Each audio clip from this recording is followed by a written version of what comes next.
Hello everyone, how are we doing? You've got me tonight, your regular cosmic host, and we've got Ed of the Vaults of Icon, and we've got Andy from Excelsior's Domain. Hello gentlemen, how are you both? Good evening, sir. I'm warming up. You are warming up, you've gone very quiet, Andy. I've gone very quiet. Oh, now you're pippering. Yeah, that's fine. That's fine. It's speak up.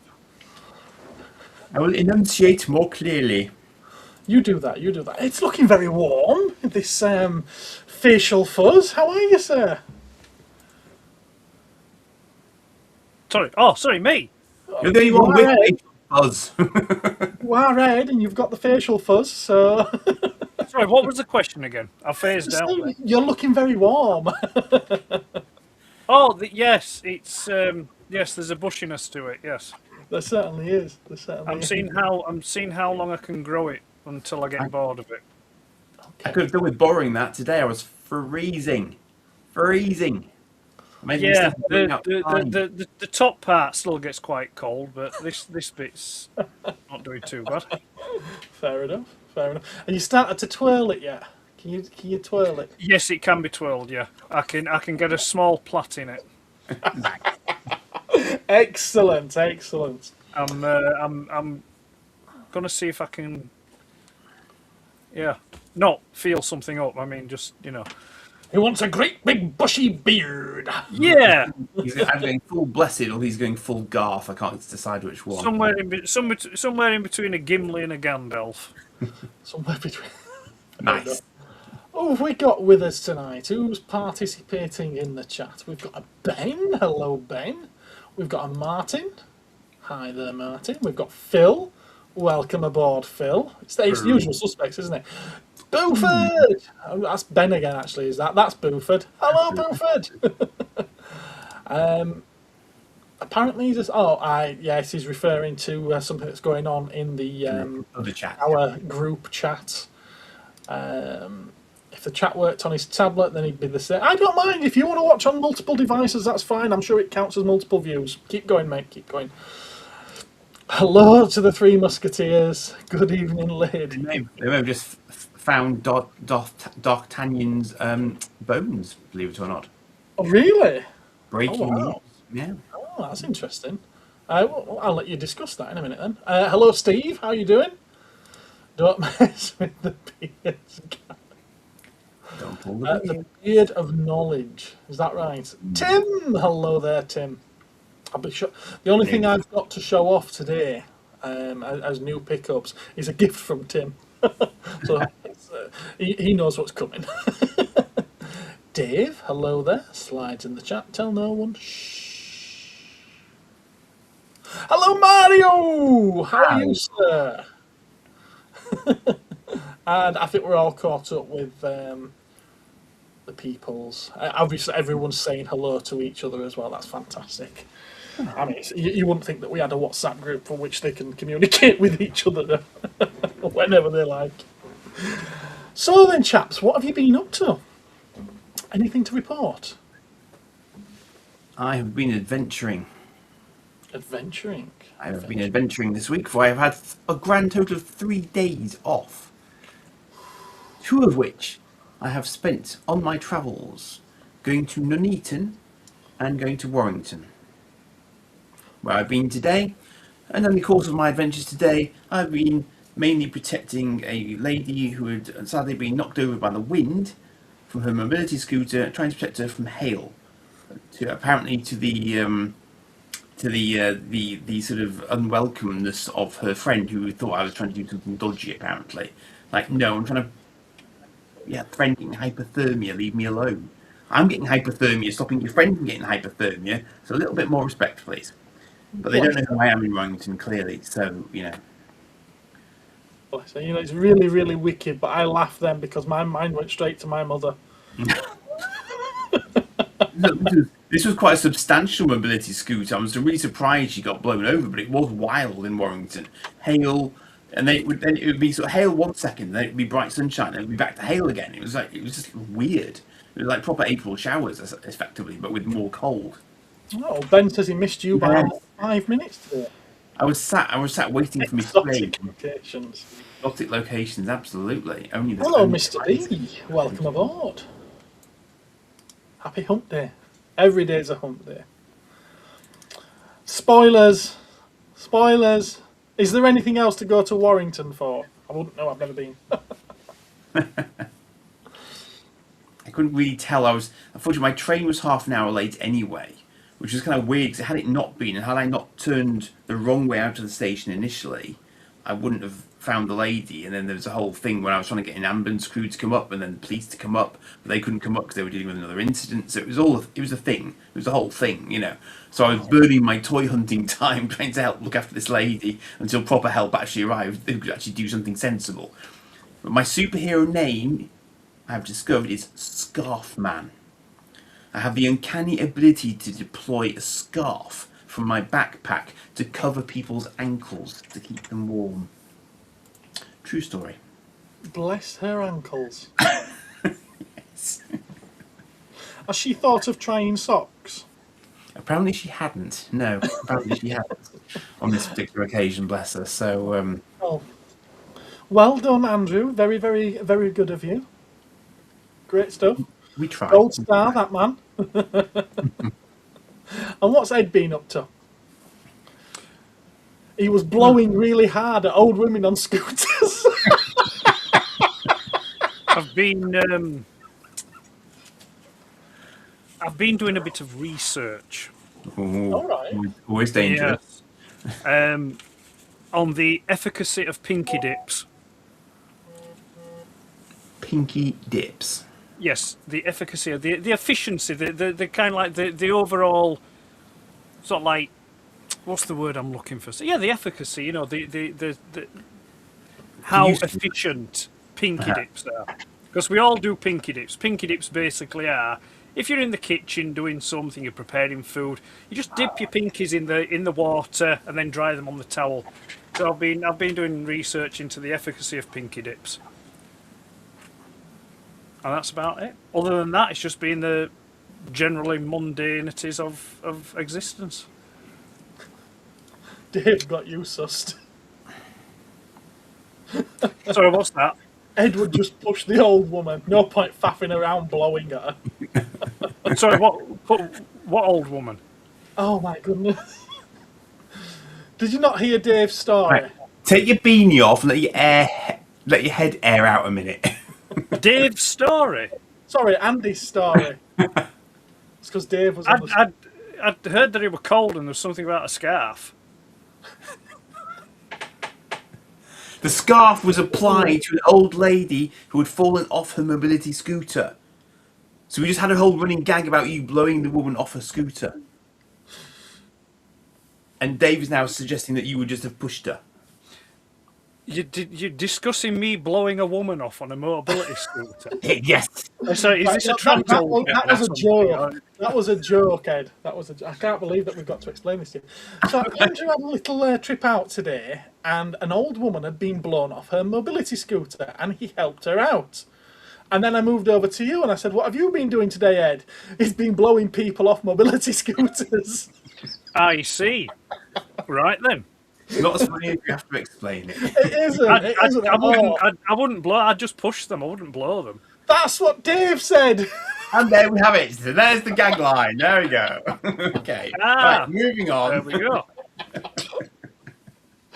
Sorry, I tuned out. Obviously. Yes, we noticed. Obviously. I tuned out. I just shout me when it's my turn to speak. Buford says that many a lady has told him that his superpower is his widget. So, did you get your scarf back? I did actually, yes. I retrieved my slightly damp scarf, yes. You wanted your scarf back after it had been wrapped around old lady's cankles? I can wash it, it's fine. Yeah. Did you? I should hope you've bleached it or disinfected it somewhat. You know, get all the, you know, because they can be quite crevassy, can old ladies' ankles. Yeah, fair enough. Yep, so noted. Was it an old lady that you knew? Huh? Was it an old lady that you knew? Or was Yeah, I it just know loads of old ladies in Warrington. Yeah. Where he's never been before. No, Ed, it was a stranger. I was helping someone in need. Yeah. Why would you want to do that? Did you point and laugh at her first? And then No, I skipped that step because I'm not an arsehole. I would have laughed. I think I would have laughed first. It's like when you're in town and you see someone walk into a lamppost, you know, your first instinct is to laugh, and then it's like, oh, are you okay, by the way? I didn't actually see her go over. You didn't? See, that would have been quite humorous. I witnessed the aftermath. Right. So you were rubbernecking, basically. You were like, oh, what's going on here? No, rubbernecking would have implied that I kept walking whilst looking, but I actually went to the site of the incident and helped. Or tried to. Oh, you're a sucker. Yes, correct. I am. Actually, you probably tied her ankles together, didn't you? With the scarf, so she couldn't get up. No, she wasn't getting up anyway, and people were repeatedly telling her not to get up because she just had surgery. So that could have been bad. Tied her ankles together with the scarf, then tied the other end of the scarf to the back of a scooter, and then drove her to the hospital. Yeah, just dragged her back home. Tom Baker scarf would be good, says Phil. And Steve jumps in with, was it a Doctor Who Tom Baker scarf, Andy? No, it wasn't. It was this. Oh, he's not going to get the bloody scarf, is he? It should be in the wash. It should be in the wash. He's probably still got the old woman attached to it. It hasn't been washed yet. It's the thingy, look. Is it some kind? Is there some kind of, you know? Is it some kind of fetish you've got here, Andy? Is it like a cocoon thing? You know, you're attracted to the older woman. No, it was. I mean, there's easier ways to sort of like, you know, ingratiate yourself on women. You know, you don't have to turn up to the scene. My bag to cushion my camera that was also in my bag. That's the only reason it was there. Dave says that he didn't have granny ankles on his bingo card for tonight. So, if you'd have had a proper camera case, you wouldn't have been able to help this old dear at all. Absolutely. Right place, right time, right equipment. What can I say? Or wrong equipment, therefore the right equipment. So what did you wrap your camera up in after you'd used the scarf? I had 2 additional woolen hats in the bag as well as backup protection for the camera. You carried Why do you have 2 woolen hats? Because I was looking for as much soft stuff as I could, and I happened to have 2 woolly hats lying around. Why did you pay for needle drops or something? You know, oh, this is a hat for me and my other head. It was also a bloody cold day. So you thought I was going to wear 3 hats? With all the hail and everything, you know. Well, if it was cold, you should have been wearing one of the hats and the scarf. I have many woolen hats. It's fine. So you had a hat on as well as 2 hats in your bag. So there's 3 hats. There could well be 3 hats, yes. On tonight's program, a weather-related accident. Over-prepared for all eventualities. You know, it's just a thing that I do. It's Hello, Josh. Look at that. He's setting up his new vinyl player. Excellent. I nearly finished setting up mine the other day, actually, as well. What operation had she had? Sorry. Something to do with her heart. That was all that was disclosed. Right, okay. Possibly a pacemaker would be my supposition, but... She left her heart in Warrington. Indeed. Right time. Right place. Right equipment. Yeah. Sounds like a really low-budget adult entertainment. All right. Andy and his senior citizen fetish. 2 bubble hats and a scarf. Into this stream. I'm surprised you tried to fly away from the barley sugar whilst you were on the floor. That's what had been going on. I've recounted what was going on. You should have run back to your car, got the travel rug out the back of your car, and the tin of barley sugars. There's probably a thermos flask in there as well. Tartan thermos flask. 2 small problems with that suggestion. 1, I didn't drive, and 2, I didn't drive. That's essentially the same problem, but it was quite an important point, so I thought I'd make it twice. In a Red Dwarf style, of course. You went on the train? Lydia, hello. No, how are you? Ed. Yes, I went on the train, Ed, yes. You could have taken a coach. You could have got a lift. Yeah, I know lots of people going to one. Obviously, you didn't get a lift from the poor lady on the mobility scooter, or else you would have been on the floor as well. No, I would have stopped it going over in the first place. No, you'd Now have then, used Dave, it to break I your would have fall. driven it Now into then, the you wind. get down first. you say it's called a record player. Bloody youngsters. Not necessarily. I mean, I do. I'm not necessarily all there for vinyl play, but to me, it's a turntable. But a turntable alone doesn't work. It also needs to be amplified, needs to go to speakers as well. So if it's all in one as stereo, then it's a stereo, isn't it? It's a hi-fi. It's not necessarily just a record player. Yeah. Sorry, Sorry, we're The term turntable didn't come into popular use until the 90s when you started to have the club scene coming and they were doing the mix index. They classed them as turntables. turntables. Oh, really? Personally, I like to refer to it as a gramophone. And hi-fi system, really, just the hi-fi part is just a reference to the sound. It's the high fidelity. Well, So it's it's a a stereo, isn't stacker it? system or an all-in-one system. I see. I used to hear people calling them stackers back in the 90s, and I hated that. I really did. But hate technically, that's what they are. They are stack systems. Unless Yeah, you've got a separate. that's a stereo, isn't it? It's just a type of stereo. So, any toy news at all? Yeah, I know, yeah. Dragging it And that was the holiday from hell. Give her a word, there she'll be re. Yeah. When did they stop calling them record players? Don't you start as well? Yeah, it's a record player. Just the records. Yeah, but then it'd only play records then, wouldn't it? What about the tape deck that used to be at the side of them back in the 70s? That's why they call them hi-fis, because they do more than just play records. I just technically, said the sound that and they'd systems. corrected me.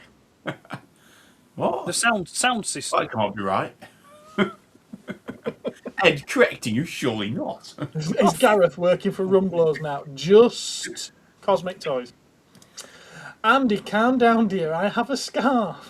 I don't. Yeah. Right, okay. Let's get started on toy news. It's 20 minutes in nearly. And we're going to start. It's all Lego because I feel like between me and me on toy news on a weekend now and Toy Me Toy You, I feel like we've got a lot of the news kind of covered between us. Well, to be fair, you've kind of rendered it pointless for Toy Me Toy You doing news now. No, because we don't have the same viewers as them, and they don't have the same viewers as us. So I disagree there. Thank you, Martin. It's a gramophone. Oh, that's a specific kind of player, though, isn't it? Right, okay, so I'm getting deja starting vu. off with something I may have to be purchasing. But I'm hoping at some point we get normal clothed Tintin characters because I don't want them to always be wearing the space suits. Sorry, they're astronaut suits. What do we think to this then? A Lego Ideas set? It kind of depends what's in it. I understand why they've done it, because it will sell like hotcakes in France in particular. Potentially. But it's not. It doesn't strike me as being a massively entertaining build as such. You don't think? No, it's repetitive as all heck, and it's got two colours. What the hell just happened there? I completely missed those. See, I want them without green hair as well at some point, the Thompson twins. I'm a big Tintin fan. And I don't think I've ever mentioned it before, but I am a big Tintin fan. I've always been a lover of Hergé's Adventures of Tintin.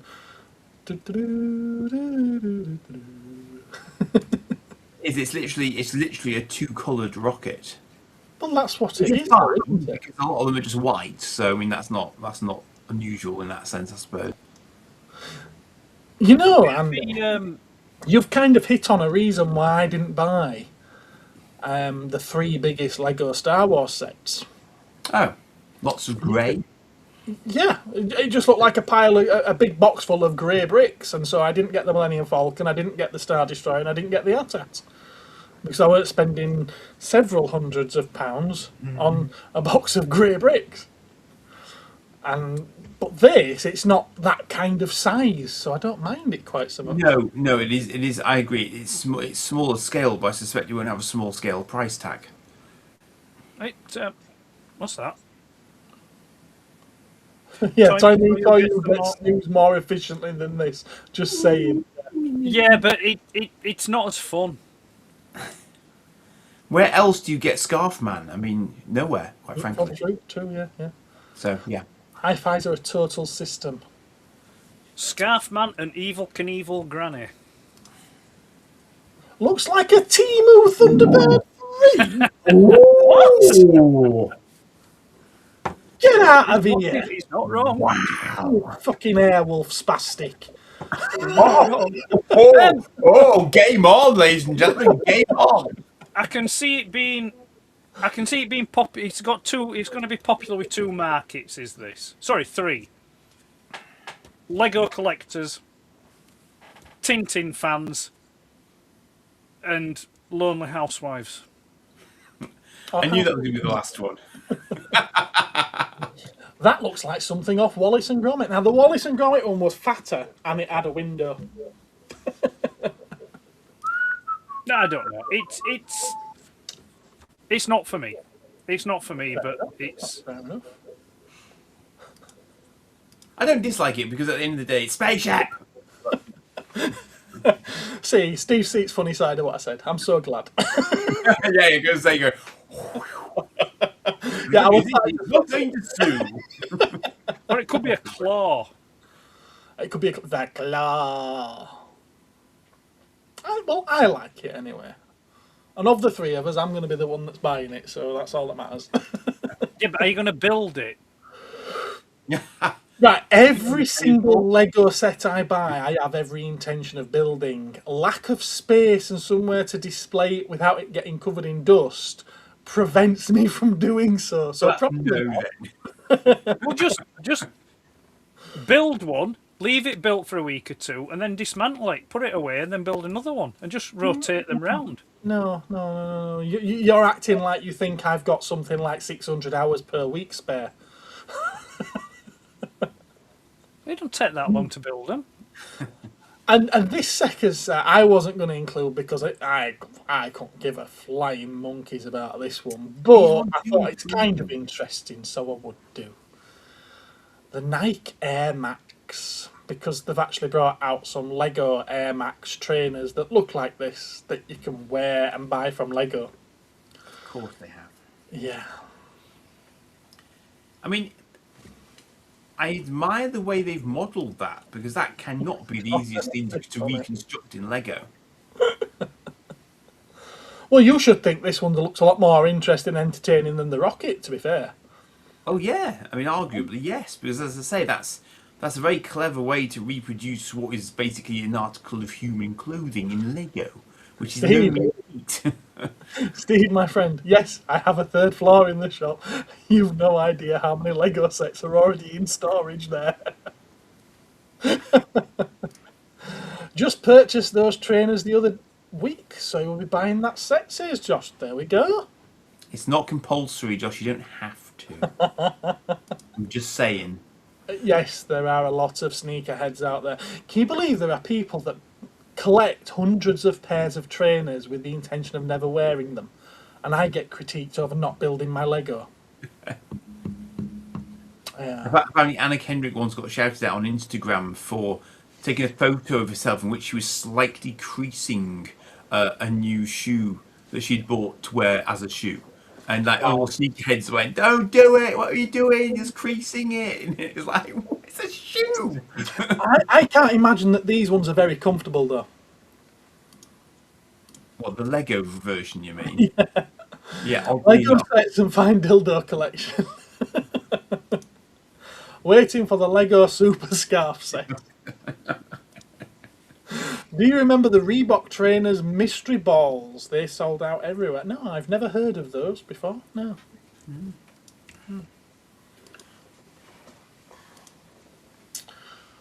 So yeah, it's a interesting set, I believe, but not for me. It is. Not for me. I didn't. I'm more of an Adidas fan than I am a Nike fan, and I didn't get the Adidas trainers either that they did. Well, trainers, you only get one in the box, don't you? So these are hit with a little controversy of this one, and you'll see why on the second one. So Lego are now doing Star Wars busts. They must have run out of helmets to do, so they're doing busts now. It's not bad, but it's not my sort of thing. And it's also very small. That's only about, what, 10 studs across? You got 7 just there, so 7, 8, 9, 10, 11, 12, Yeah, the maximum 13, 14, 15. About 16, 17 studs across. With the world's least inspiring stand ever. Yeah, I'm not right sold on this one, to be honest with you. What's the next one then? It comes with a little Darth Vader minifigure, which is the most interesting part of the set. It comes in a black box. Yeah. And the next one is Planet of the Apes. I mean, Yoda. Don't know what's going on with that face. Has Yoda stopped a lemon or something? Don't know what's going on with that face. His ears look like they're inside out. Oh, that's terrifying. And the thing is, in what world is that a bust? He's got hands and a lightsaber. I'm just saying, Darth didn't get a lightsaber. Darth's bigger than Yoda. They need to give you something with him. Not on this blooming scale, he isn't. And it comes with a very generic Yoda minifigure. But yeah, apparently there's been a bit of a backlash over this one. These are about, well, another Vader one is £45. I think this one's either £35 or £40. Also, huge my sleeves are. Yeah, well, he's a Jedi. He's literally a wizard, so it's his wizard's robe, isn't it? It's his wizard sleeve. Yoda looks like the Thing of Fantastic Four. Yes. What in God's name is that?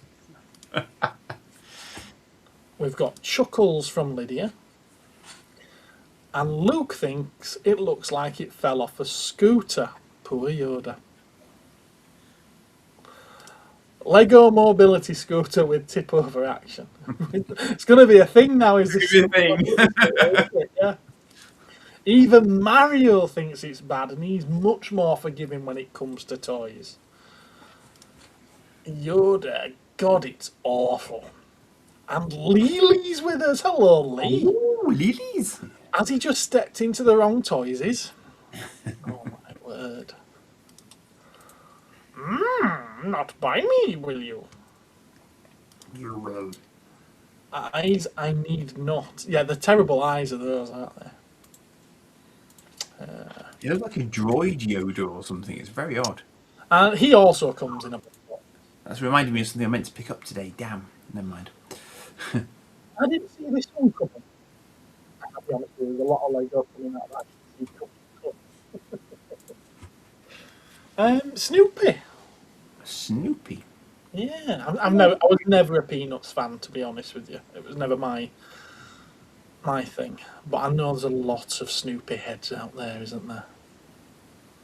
So seriously, I was really reaching this week for toy news. I wonder why. I mean, as long as it's vaguely sensibly priced, I think that's an alright build, actually. I could find out for you. Because they've managed to get quite a lot of articulation into it, and you can see that they've. It's £70, $69.99. Licensed set, isn't it? Don't be giving them a reason or an excuse. It's overpriced, and that's all that matters. It's going to have a limited popularity. It's going to be limited who buys this set. I would have thought. I think a lot of Americans would probably. Yeah, it could be bigger than the States. Which might be perfectly sufficient to make a profit off it. Yeah, I mean, you're gonna. Yeah. I mean, I can't see. you know, you've got to consider the people with peanut allergies. You know, they're not going to want this set.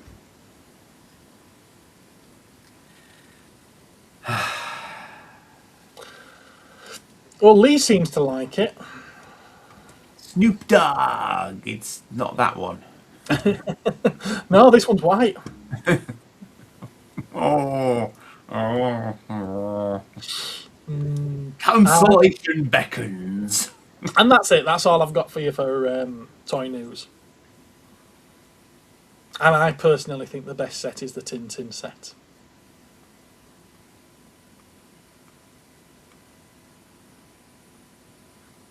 I have no interest in getting it, but I don't hate the shoe, bizarrely. No, I know you don't. Oof. Ooh, let the dogs out. Sorry. Buford wants to know if he's banned yet. It'll take a lot more than that. He's going to see that as a challenge. I've been trying for years, Buford. Just it's not happening. Not happening. Luke thinks these will be in his B&M soon. To be honest, they have a very good selection of Lego at the moment. I've noticed that. They're getting a lot more Lego in, aren't they? I guess they've got to go somewhere if they can't sell them at normal prices.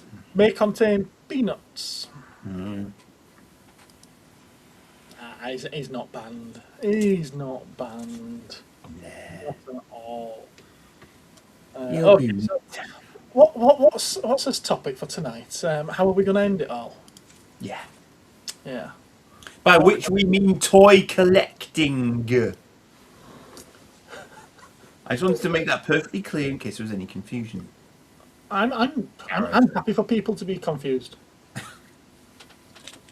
more than happy for them to be confused. I've been battling customer service this week. I don't want confusion with customers. So yeah, what do you think might be the straw that breaks the camel's back? What do you think might be that one thing that makes you decide, that's it, I'm not collecting anymore, and more than that, I'm going to get rid of everything I've got? What do you think that might be? The need to emigrate to Mars urgently because we've messed up the planet. And weight is an issue. Well, if everyone's going, you're not going to be selling it then, are you? We've just come up with that one. Yeah. Well, some people may choose to remain, Gareth. There are limited numbers on these ships. Is that right? Okay, fair enough. Yes. And you need to raise the money to pay for your ticket to Mars. Absolutely. True fact. There you go. Okay, well, you're not selling it to me then. Booth was like, I've only just started collecting toys, like 3 years ago. Well, I stopped Black Series due to lack of creativity and price. Creativity?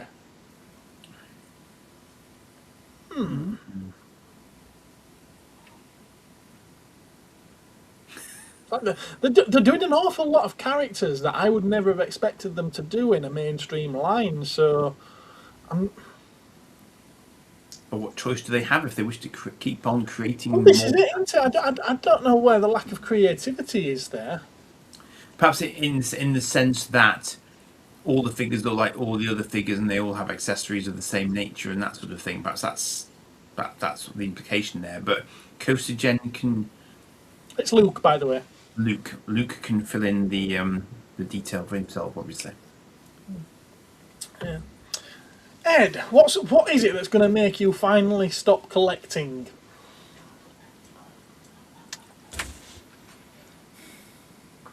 I think more than anything, it would be boredom. I think Okay. it would be boredom. I think I don't know. I've said this before. I don't consider myself a collector anymore because I've got what I want. My main collecting focus is done. You know, as we all know, I just get now to upgrade or replace. Which that's still collecting, is that? Well, no, because I'm just tweaking an already complete collection. If it was complete, though, it would just stay I'm as not. it is. Pardon? If it was complete, it would just stay as it is. No, it's complete in the fact that I've got all the characters that I want. I'm just swapping the existing characters I've got out for better versions of those characters. So I So still see that as collecting. no, I would. Well, yeah. Hello, If you want to attribute that to collecting, that's fine. But I don't. I will say that I'm a passive collector. Then I'll meet you halfway. Yeah, no, I'd agree with that. I think Collector. collecting, yeah. But no. So I once I'm at a point where I'm happy with what I've got, which, to be fair, I'm already happy with what I've got. Like I say, there's probably half a dozen characters that I'm waiting for upgrades to. I'm more than happy to stop. I'd be. That's your Transformers, though, isn't it? Yeah, that's my Transformers. Yeah. But you are still collecting other things, aren't you? Mythic Legions. Pardon? What's he say? Yeah. Speak up. Mythic Legions. Skeletons and that. And The last Mythic Legions I got was Sir Enoch, which was last summer.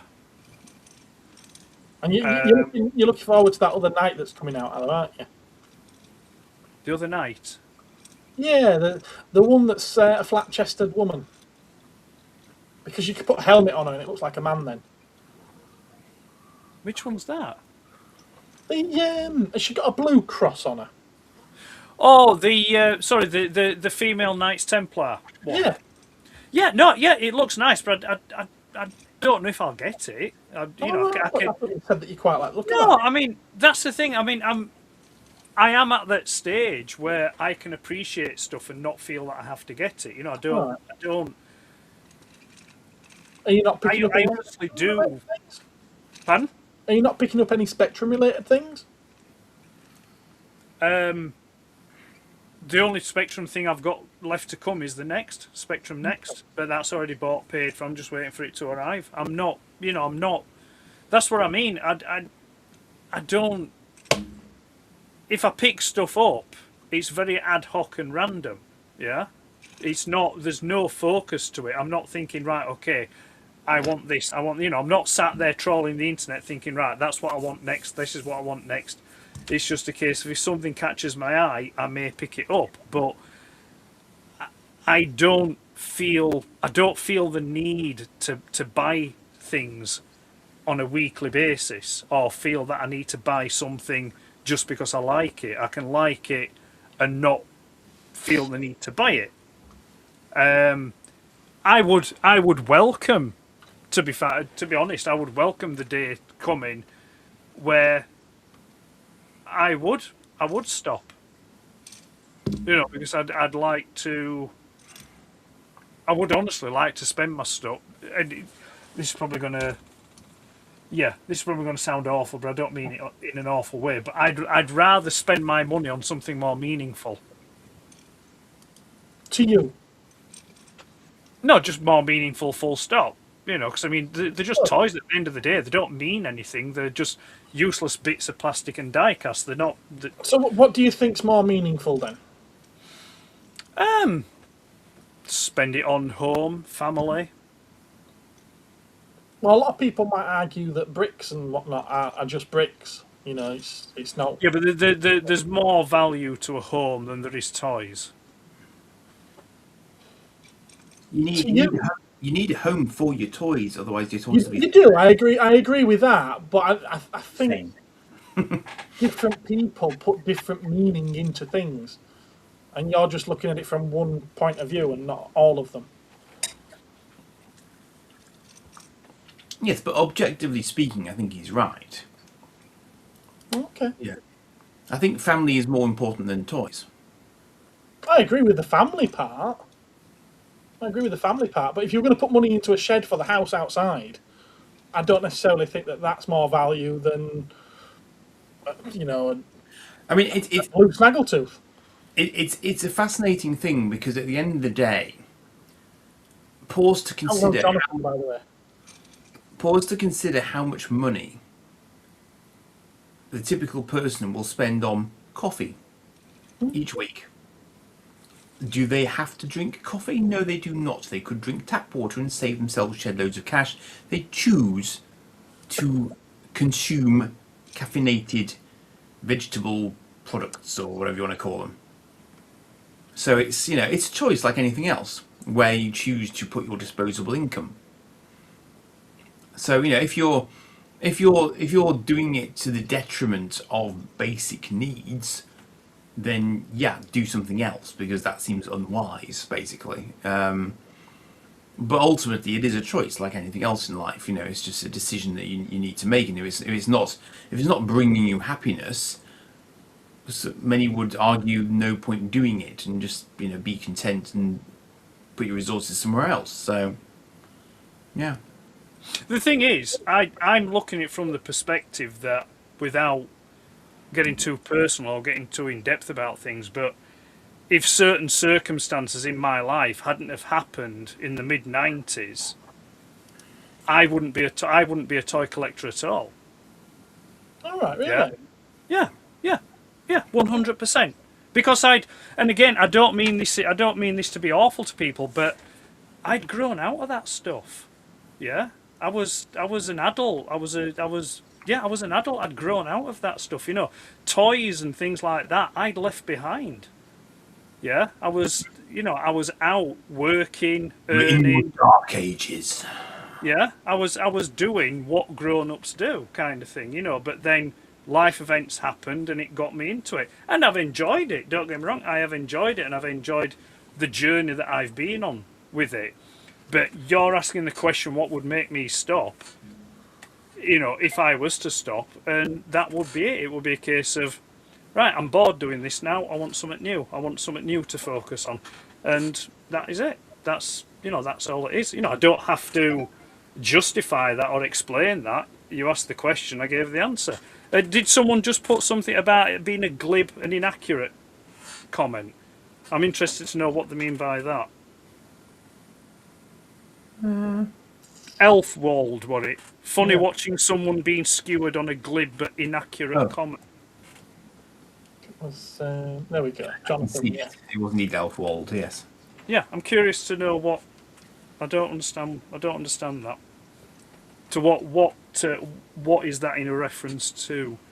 I mean, I don't begrudge anybody else collecting and enjoying their collection, and it'd be interesting to know what would make other people stop. You know, that'd be. But no. Ultimately, like I said, personally, the way I see it, it's nothing of consequence, or it's nothing important. You know, it's just something that I've enjoyed doing, and you know, people change, people move on, people. Again, I don't mean it awful, but they grow up and they grow out of certain things, and they want new challenges, they want new focuses. You know, so it's that's it. And also for the fact as well, I'm not old by any means, but I am appreciative that I'm coming to my mid-50s. There's more time behind me than what's in front, and you know, what purpose is leaving a loft full of toys going to be to my family when I'm no longer here? You know, because, you know, some of them they'll know the value for, some of them will screw them over them, and they'll just get chopped up and distributed, and that'll be it. So, I mean, again, the way I look at it, it's currently my collection, but I'm just the custodian of these things at this moment in time. I don't own that collection, it's not mine. I'm just looking after it at this moment in time. When I'm no longer here, it will become the care of somebody else. And hopefully they will look after it as well as what I've looked after it. But then again, I won't be here, so I won't care.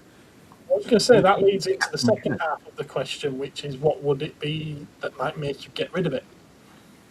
What would it be that made me get rid of it? Yeah. What would prompt you to get rid, and how would you go about getting rid of it? But we're going to come to that a bit later.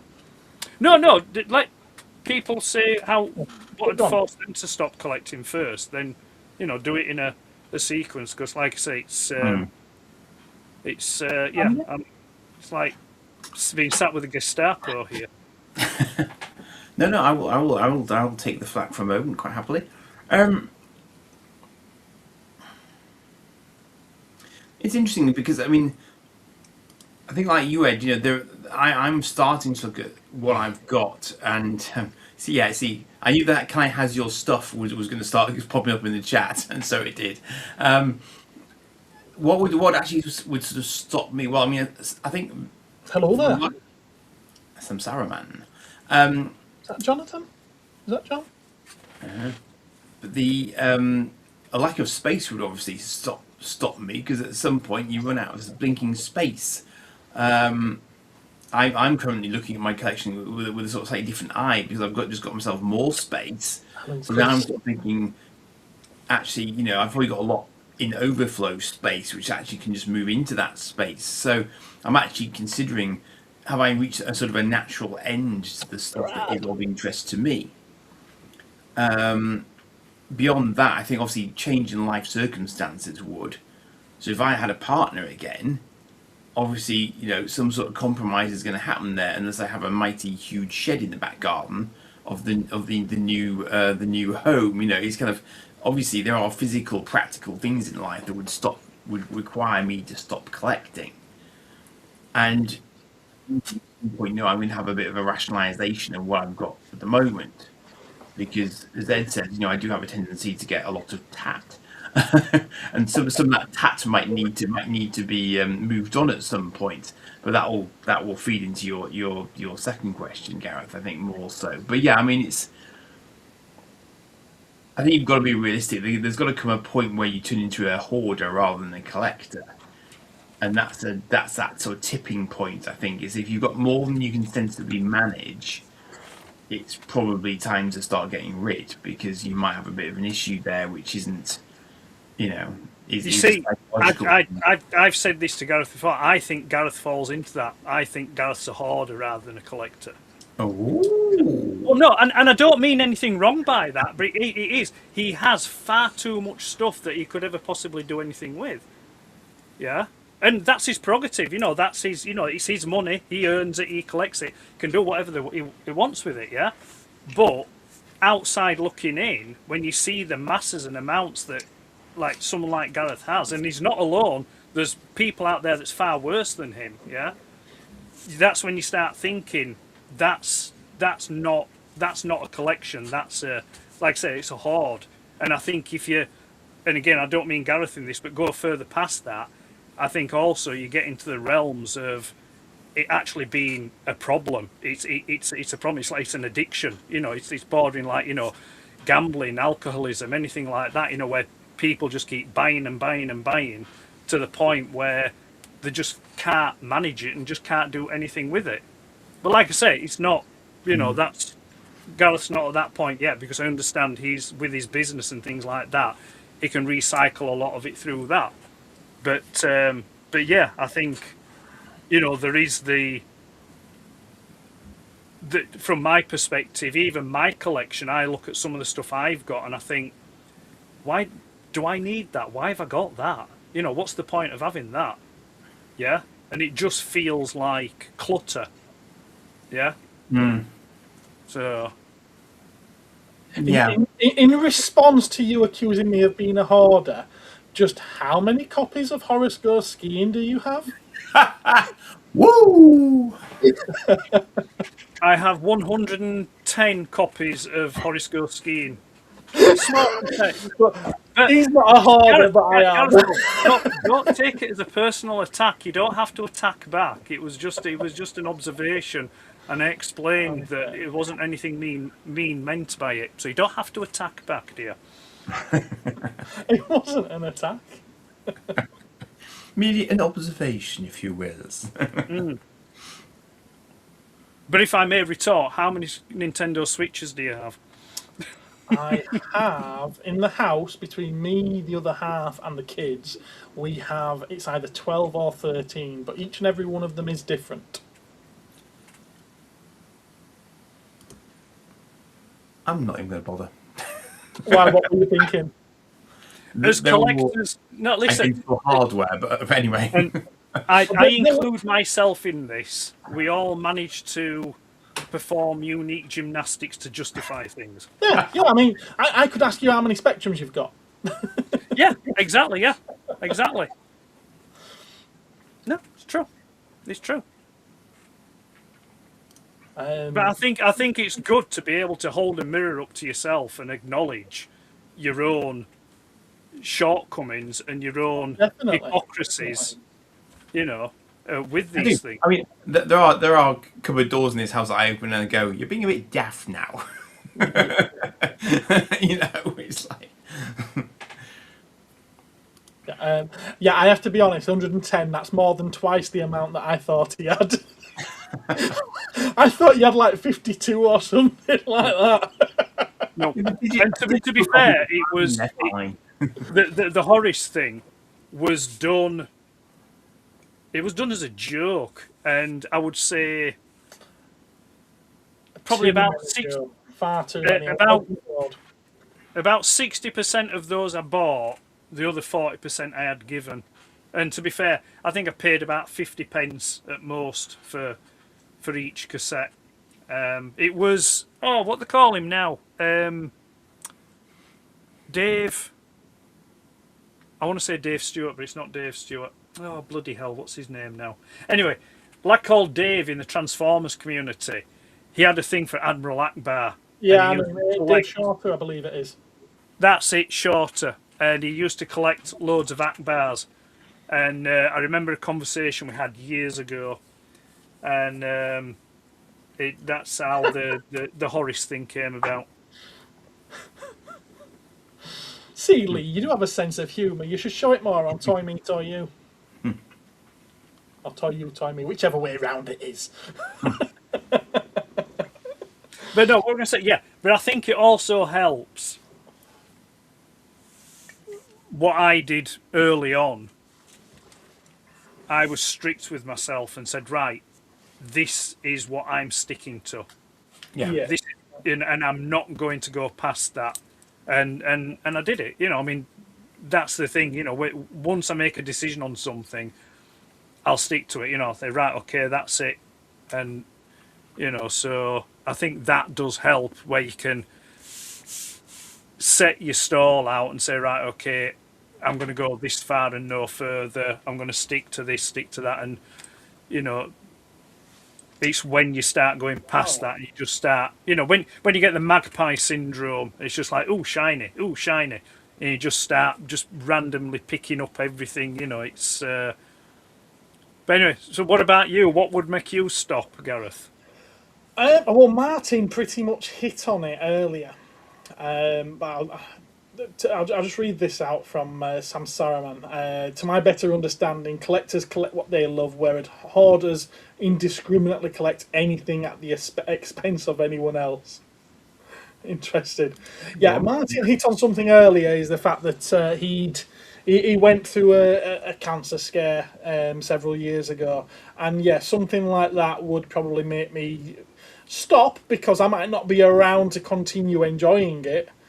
And it'd probably also be the kick up the bum I need to get rid, because as you mentioned as well earlier, Ed, I wouldn't want to leave it to the family to sort out. I mean, for one thing, they're going to have the business to get rid of as well. Do I really want them struggling to get rid of my own stuff? You know, so I mean, I suppose you could combine the two, but the tax man might not like that. Because he'll want a chunk of the business if they ever decide to sell that. I don't see why he should get a chunk of my collection as well. So yeah, it'd probably be something like an absolutely life-changing scare or threat. I mean, you also said about boredom. If ever there came a time when I didn't feel I was getting any enjoyment out of it. Yeah. You know, don't get me wrong, there's some days that go by and I look at it and I'm just like, oh. But then the day after that, it'll be like, I love that. I really do like that, you know. And you're just smiling because you enjoy seeing it there on the shelf. I mean, for me, I think, you know, particularly from my point of view right now, given sort of like life circumstances and everything else, whilst this isn't true for everything in my collection, there are things in my collection that have very clear memories attached to them. and that for me is something that makes me smile internally, because I thought, yeah, I remember when I picked that up, and I remember when I spotted that and sort of how I came to get it into my grasp in those circumstances, and that's fun. They're coming for your head now, my army. Ask me if I give a. I know. I'm sure he's only joking as well. Maybe it's at the shop on the bike now, so I can't get any. It's all right. I've got a post-it note here that I've put in front of me thing, and I'm determined to get through a full stream without swearing. Oh really? Yeah. Oh, very good, very good. Well, you're doing all right so far. You're doing all right. Yeah, we're 57 minutes in, and I have not cursed. Not once, no, not once. While you were talking earlier, there were a few more people that joined the stream. So, welcome aboard to Sansaraman, sorry, and Brad. Hello, how you doing, mate? And I think I did say hello to Lee, and there was Joe as well. So, hello to all of you guys. Thanks for hopping aboard. Mr. B's collection has spilled over into one of his spare bedrooms. Oh, I'm long past that stage. In fact, I've already told my daughters that when they move out, they will not be moving back in because I have plans for their bedroom. The thing is, I mean, Martin put a comment earlier about saying, about he has a friend that goes out every weekend and gets drunk and has some blurred video. The thing is, though, what I'd argue about that is, I mean, it's a long time since I stopped drinking. I don't drink anymore, but no, I didn't. I came close, but I stopped myself. It's like, the thing is, I can see a bit of a distinction with that, see, because if you're going out socialising every week with friends and family, you're building memories and moments and experiences, yeah? Whereas when you're toy collecting, and again, I'm not being mean, but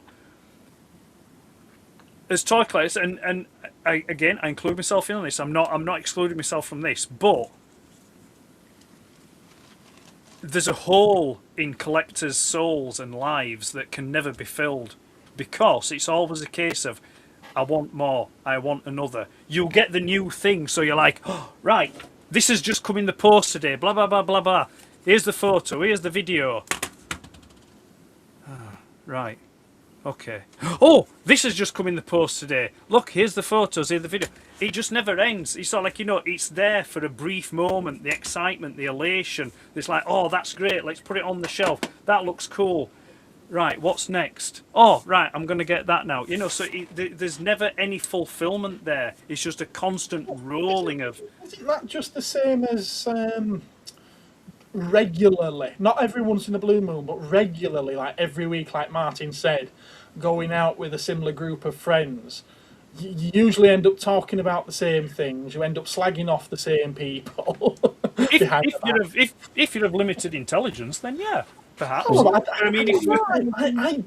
I don't consider myself or most of my friends as being of limited intelligence, and yet we always seem to fall back into the same conversations. It's because we is old. We is old and we go around in circles frequently. But the thing is, I think the difference is that... You like what you like.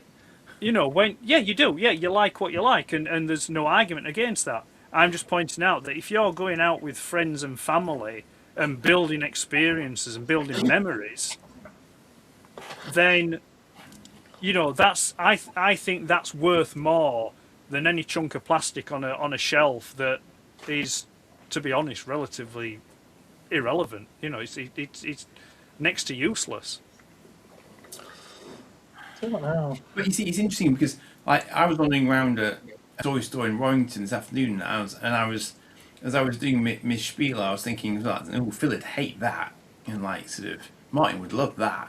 And it's like, I'm now connecting people to the toys that I'm looking at. So it's like, that sort of social linkage is important, I think. And I think it's just part and parcel of being that you share with others. And he's collecting the remote controls. Okay. I didn't realise he collected remote controls, Lee. He was just using that as an example when he was...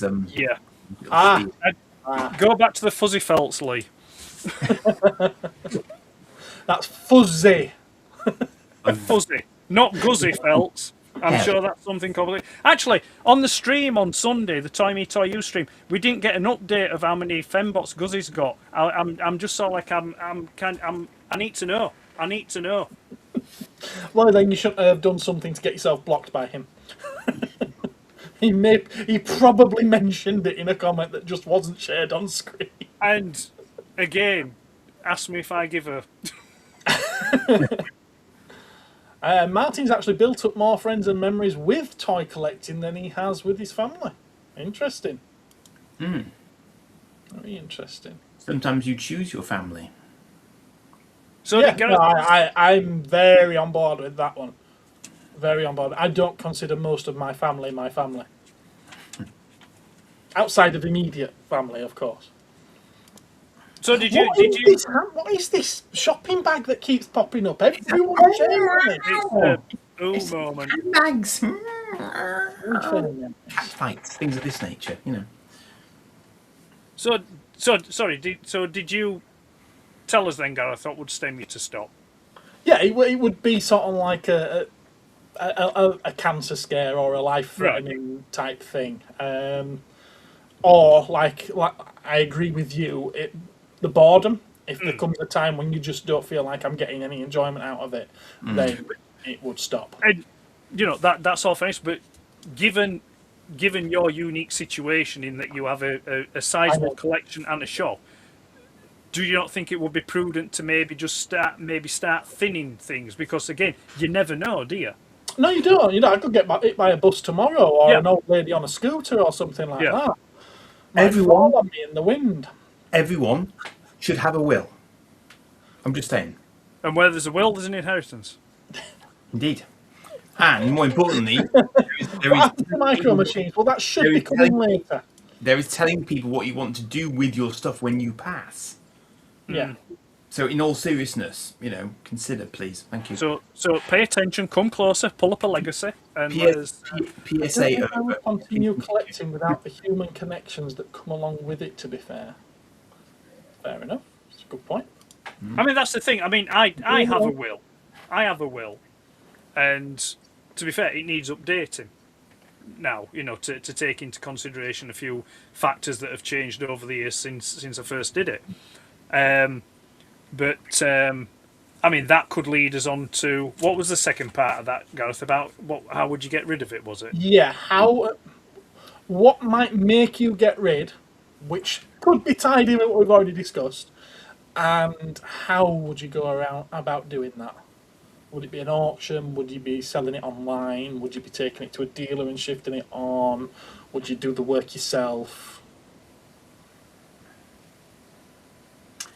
Andy. Yes, I think that given the way that you'd phrased it, I would adopt the big bang approach, and I would get an auction house in to collect the whole lot and shebang and take it. End of. Because that, to my mind, is the only practical way to do it in a sensible amount of time. Because you trying to individually list stuff and wait for it to Ooh, settle. you say a sensible amount of time. What do you consider to be a sensible amount of Well, time? I'm assuming that something urgent has occurred in your life which requires that you sort it out then and there. Otherwise, why are you doing it? Therefore, my assumption, my sort of, my sort of rules, if you like, off the back of what you propose, was that you would need to do it fairly rapidly. Now, that might also involve extending an invitation to yourself to come in and pick what you wanted, and then the rest would go to auction, because that would also be a fairly efficient way of doing it. Let's go around to Andy's and pick over his carcass. I'm not, The only reason I question the rapidity of that is not a bad word, is it? Is because an auction, so if you were to call Vectis, well, they've got to come and collect it. Yeah. They've got to catalogue it. They've got to do all the pictures. It's not going in their next auction. No, but it might not go in the following one. But it's out of your domain then. Yeah, it's out of there. But if you're doing it because you need the money, then it could you could be looking at 4 or 5 months before you get that money. Yeah, no, I understand the point. Yeah, Okay. it's fair. And there's no guarantee that it would all Send it go all either. to Vectis, make a fortune in postage.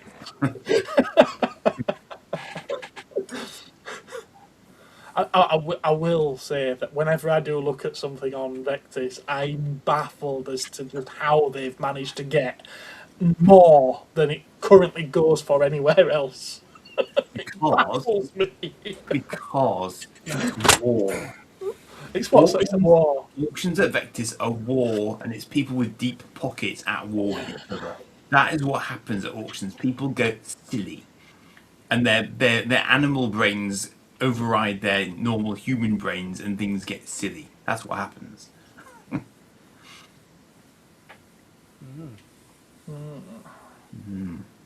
Yourself, Ed. I suppose it would be circumstance dependent, wouldn't it? If It it was would. if it was a circumstance where it was, if it was a known, if there was a known time frame, etc., and things like that, then I think I would oversee it myself, because I couldn't. I couldn't bear to think of someone profiting off something I've devoted time and money and effort to, and B, I couldn't bear the thought of being lowballed for what I've got. You know, so I wouldn't want to think, right, okay, I've got to pay someone commission for selling this on my behalf, and then B, I wouldn't want to go to someone and say, right, okay, this is it, I want to sell it, and then for them to turn around and say, right, I'll give you this for it, and it's like, no, because I know it's worth more than that. So I think I would manage it myself. Okay. Mario was a keen fly tyer in his youth. Or failing that, then I think probably just turn to, because again, like, you know, let's be honest, its majority is Transformers stuff I've got. So I'd probably just go to the collecting community, the transform, you know, people who know what it's worth, what it is, and say, right, okay, I've got this up. Come take it off my hands. Yeah. You know, because if you go to, you know, and again, I'm not singling anyone out, but if you go to retailers or people who have shops, they will not give you what it's worth, because they have to make money on it by reselling it. And I get that. I totally get that, and I totally understand it. But that's just not for me. You know, because it's a case of, you know, I get that, I understand, because that's the business in, but I know what this is worth. I want what it's worth. You're not likely to get that off most collectors on a whim, though. You know, I think that's probably why you've had trouble in the past selling stuff in Facebook groups and whatnot sometimes. It's because... No, I would say that the reason why I've had trouble selling stuff on Facebook groups in the past is because the stuff I'm selling is stuff that people don't want, because it's either become obsolete or people have already got it anyway. You know, it's not. I know for a fact if I were to put my boxed G1 collection up on Facebook groups at the prices that it's worth, it would go. It would sell. Yeah, but the bits that I do put up for sale, is because people, like I say, have already got them, or they just don't want them anymore. And that's because of the type of collector I am. I'm focused on the things that I want at that time, and then when stuff I get bored with, or it's time to come and get rid of it, it's usually because, you know, I don't want it and other people don't want it. But anyway, and what about you, Gareth? How would you get rid of your stuff? I probably would, if I had a time frame that allowed me to, I'd probably stick it through the auctions.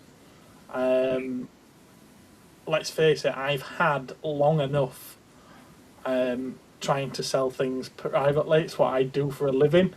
I don't want to find out I've got 6 months left to live and then do that again, you know, and keep doing that. So if I've got a bit of time, then it probably would be through an auction house.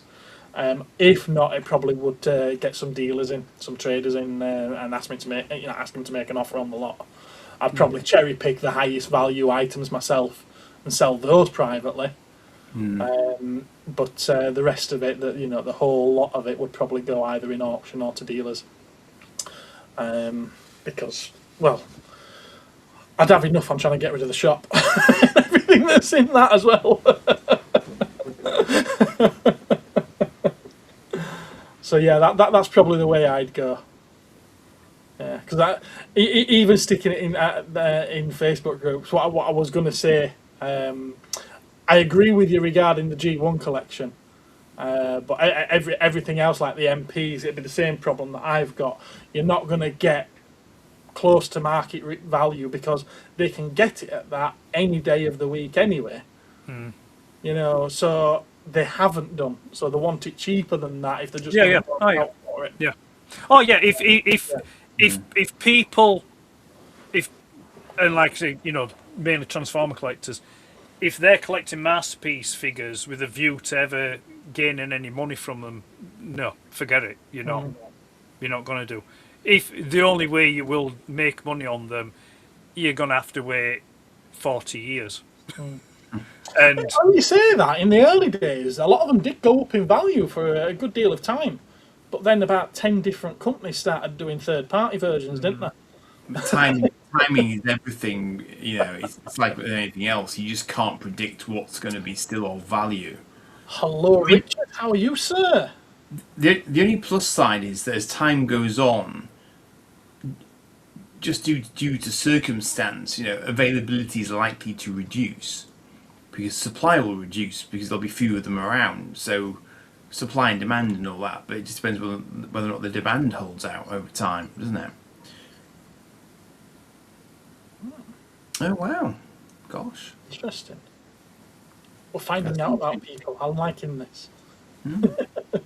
When I first saw Red, I briefly didn't pick up on the beard and thought he was wearing some type of balaclava. You may actually be doing buccaneering training. It's actually a burqa. Collection is one thing, collection and a business is another. Just a bit more. Yeah, it would be a bit harder for me. I mean, to be fair, I mean the business. I mean, you could soon offload the business because you just sell it as an ongoing concern. You know, you just a going concern, yeah. Yeah, you just get someone in who will buy it as a business to carry on running it. Yeah, but what would they pay for it? Well, you'd have to present them with your books to show them the profitability of it. Mm-hmm. I'm aware of that. I'm aware of that. I don't think any business goes for what it's worth. You've either got something like Warner Brothers, which goes for 5 times its worth just because people are wanting the IP and the prestige. I like how you're equating cosmic toys with No, I'm not. You give me a chance to finish. Or you've got a third-rate or non-existent, you know, shitty business, which will go for 99 pence or £1 or whatever it is, just because you need to spend something for it to change hands. Get that Cosmic Toy Man trademarked. Come on, chop.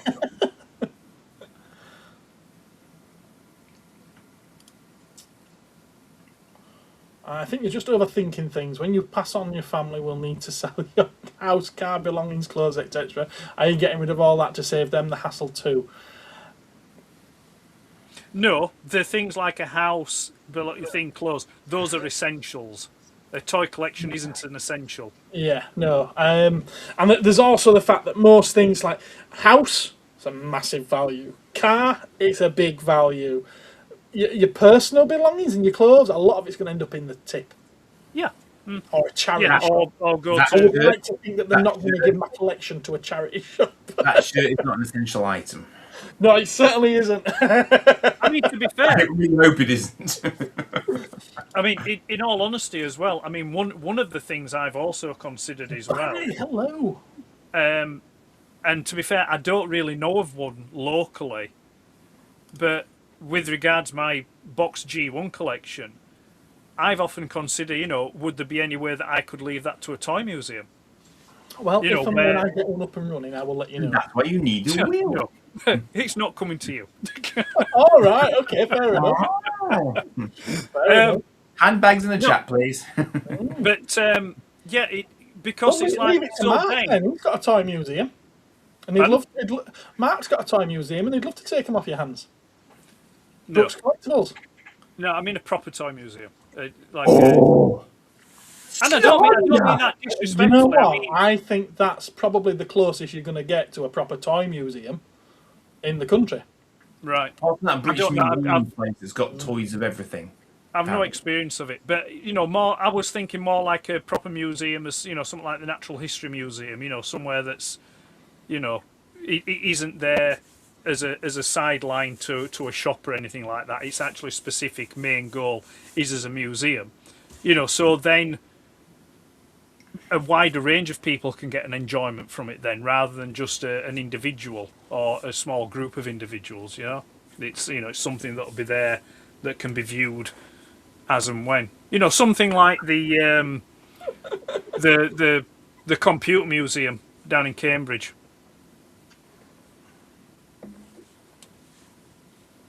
Really interesting one to research actually to see if there is such a beast. What's that? At the moment. Be interesting to research to see if there is such a beast at the moment. Because I'm sure there is a place. I thought the British Museum had started to collect toys. Maybe. I don't know. I mean, I know in the Natural History Museum in London they do have a G1 Grimlock. But I don't know if that's actually a separate museum per se. Right. So, yeah. Yeah. But no, like I said, no. Joking aside, there's no insult intended towards whoever it is who's got the place in Blackpool. Mark, that's it. Sorry, Mark. Yes, Mark. It was Mark that was doing. Weren't we doing the crowdfunding where people were going to send him bricks instead of money to rebuild his wall? I think Leicester Vintage went to one in, was it Venice or somewhere? Somewhere in Italy had one. I didn't watch the European series. No, there was one. There was definitely something in Europe that was along those lines. Yeah. But I mean, but I suppose to be brutally honest as well, it's the kind of thing that is it really. What's the loss? Are toys really that significant and important that they would need to be saved for prosperity? It's not like. This was my topic, wasn't it? But I don't know if we'll get to it tonight. But yes, it's like it's not. It's just. It's not a fine piece of artwork, is it? It's not something that's meaningful or been historically. What? I'm not so sure. Are you not? I'm not so sure. No. Name me just off the cuff now. Name me one toy that's been historically significant. Football. That's not a toy. It depends on how you play with it. Fucking play with it. You're making me swear now. Sorry, did you just swear? I just swore, yeah. No, but if you consider people like Optimus Prime, Spider-Man, even the toys of him are a recognition of sort of almost mythic status in terms of modern legends. Spider-Man was a cartoon, a comic book character. It wasn't firstly or primarily a toy. It started as a comic book. The toy of it came along later. Optimus Prime. Priests like young boys. What a silly question, Richard. Of course I do.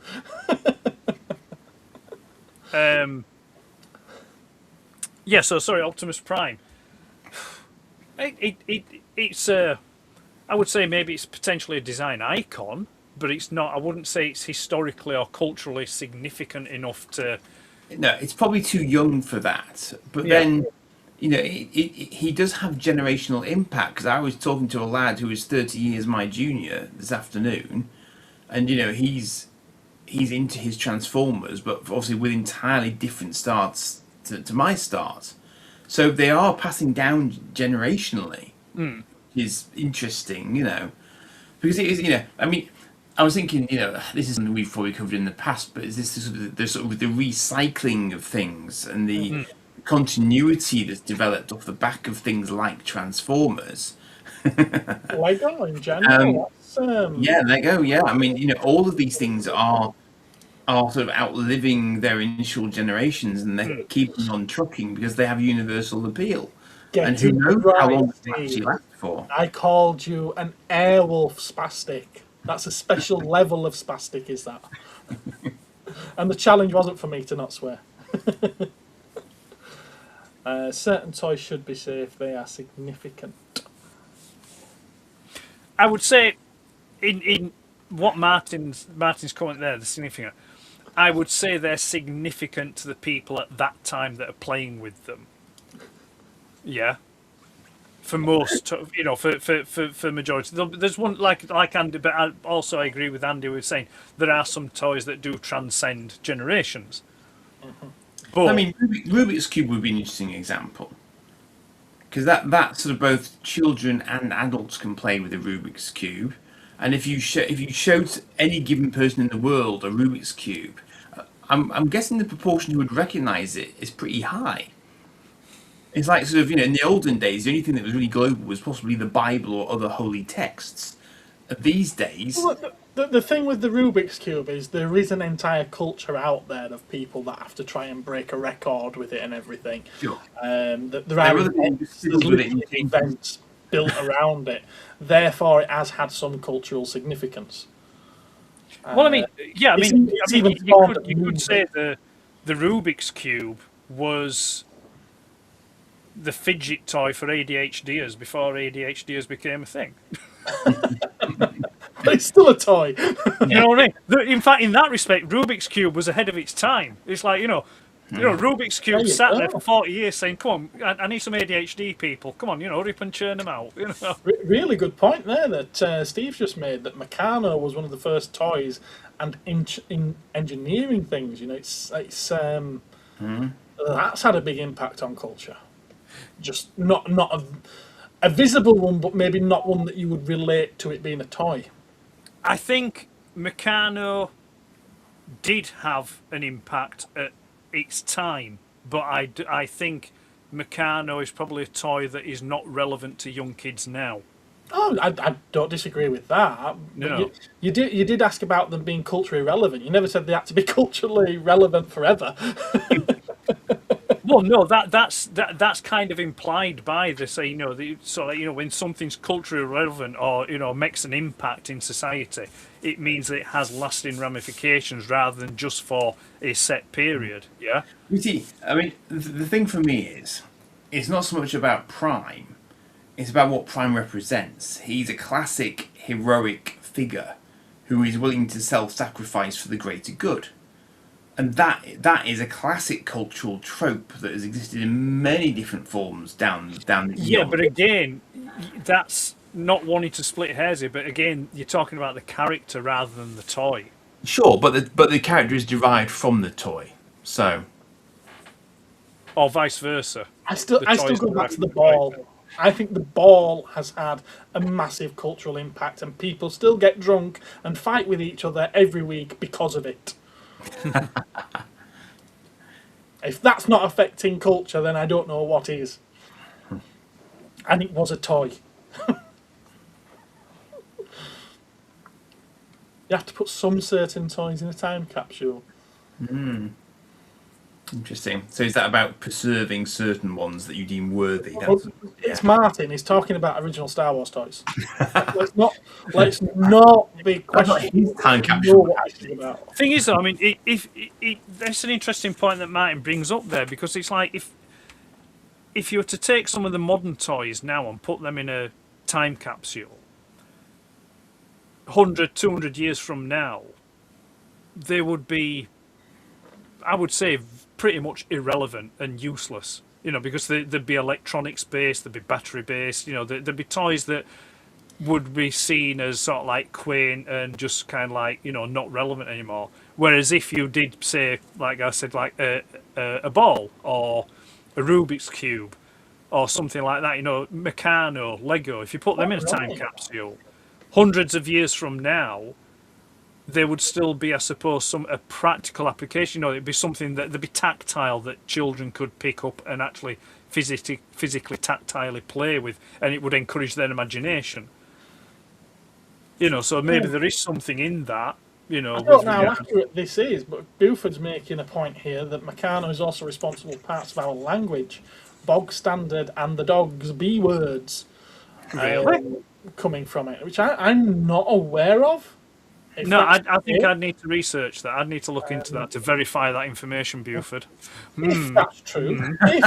Beard has been employed. Ooh, Meccano. It's hard to quantify the impact of toys in terms of how they might inspire children to pursue particular careers that might have a meaningful and lasting impact. I suppose Die, aliens, die!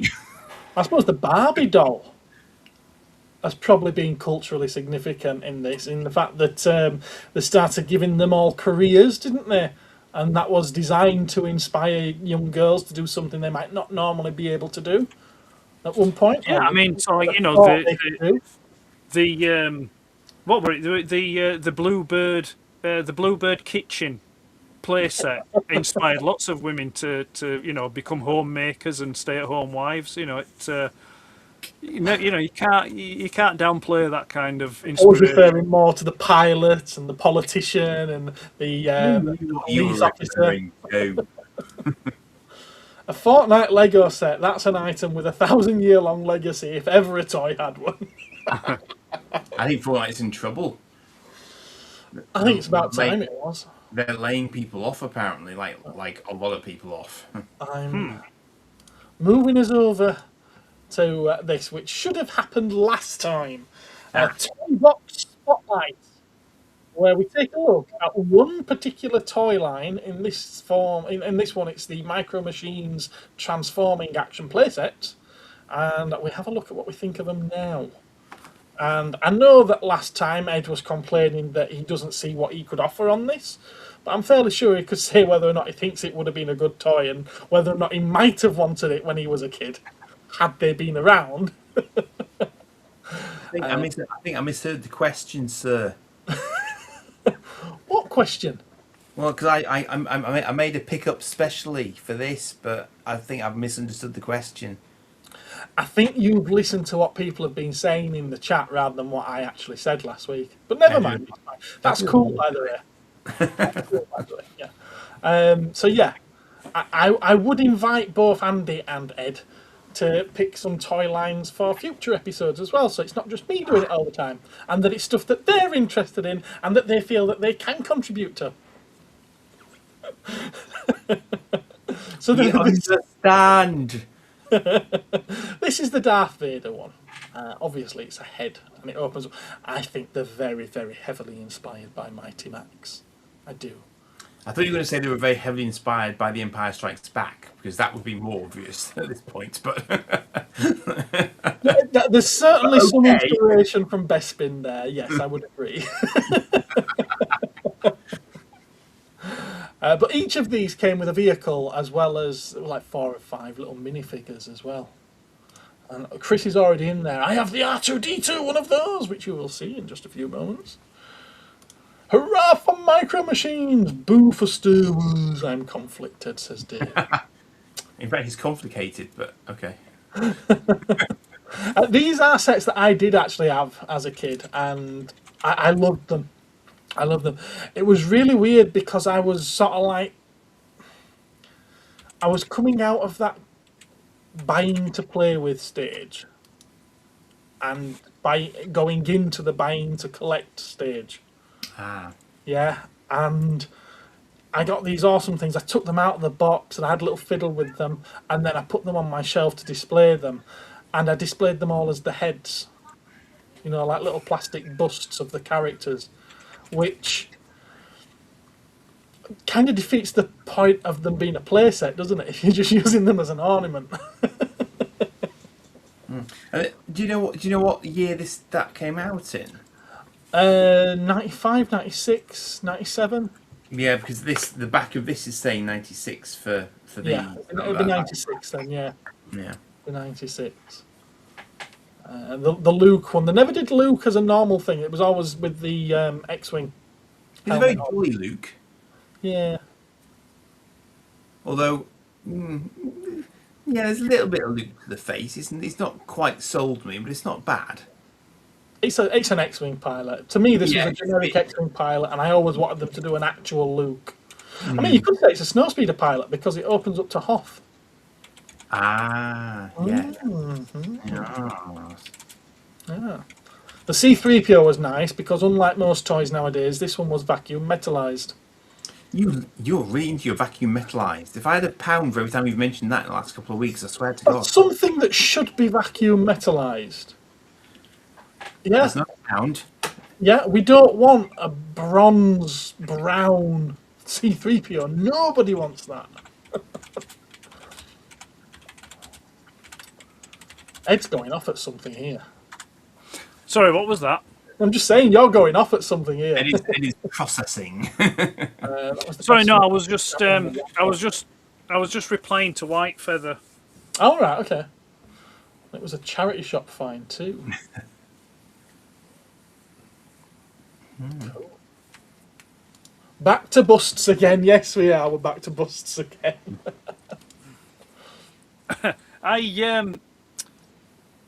Right, sorry, I phased out again.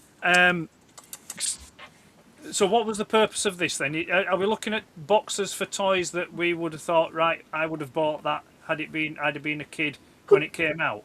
No, we're just looking at the toy line and saying what we think of it. If you don't think of anything of it, is that upset? You know, no, I'm just wanting to understand the assignment, that's all. It's not an assignment. It's just a celebration of the toys, I suppose. Or if the toys are that bad, I suppose it could be a piss take of them. Well, I mean, yeah, yeah. I mean, what?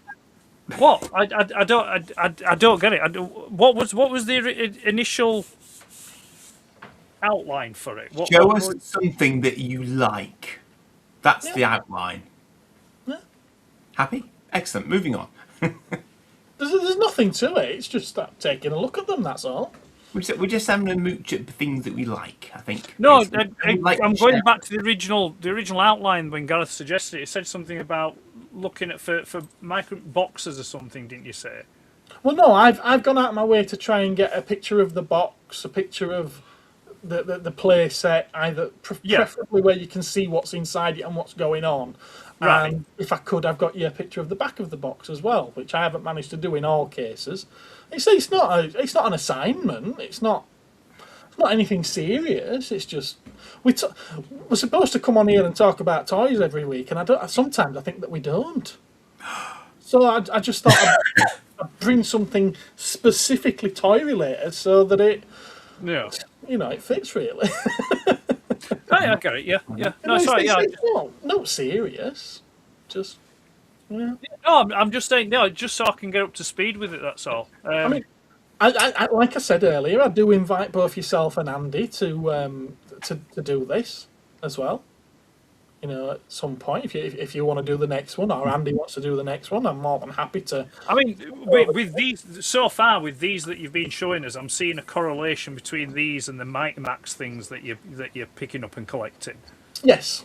Yeah, I did say I think that these are very heavily inspired by Mighty Max. They're a bit bigger. They're considerably bigger. I would have loved if these were small, to the size of fit in the palm of your hand. It's good actually because I saw quite a collection of these. Well, not these, but Micro Machines play sets earlier on today, and I thought of these actually when you were sort of talking about that. Although there weren't any examples of these ones, but Micro Machines clearly did do a lot of those small scale folding away kind of play sets. I think off their own bat. I'm not sure it's Mighty Max inspired per se, because I think they did do a lot of it themselves. But I see what you mean in terms of it being looking like a toy first and then expanding open, because obviously every Micro Machine is the right scale to go in these things, isn't it? Logically, so. Yeah. I mean, I get the impression that Jabba's just said, "What's up there?" What's up? No, I had this one, and one of the things that always really bugged me was that they never painted the tongue. They painted the eyes. They've given him two different colours of skin. Painted the inside of the mouth. And it's like, and they've literally sculpted a tongue, or a tongue, if that's how you pronounce it, and they've not painted it. If the person that painted this is the same person that painted the Harry Potter thing from Sunday. Oh, yes. This is the one that Chris was talking about, White Feather, R2-D2 in Jabba's palette. That's cool. This one kind of broke the mould in the sense of it's not just the head and shoulders, it's the whole R2-D2. Well, the whole front of him. That's a great. What a weakness in the plastic.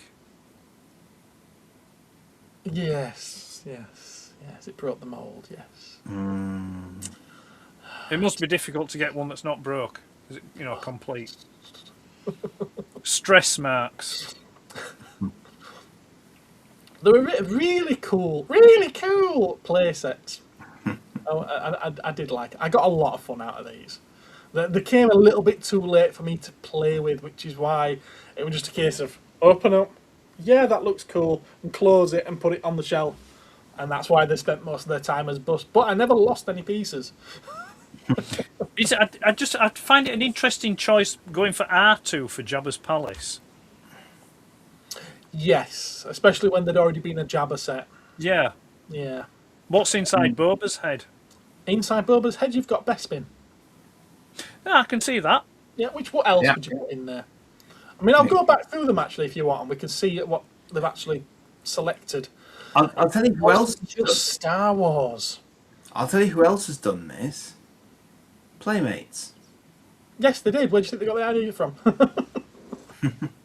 Well, they all got their idea from Bluebird, didn't they, really?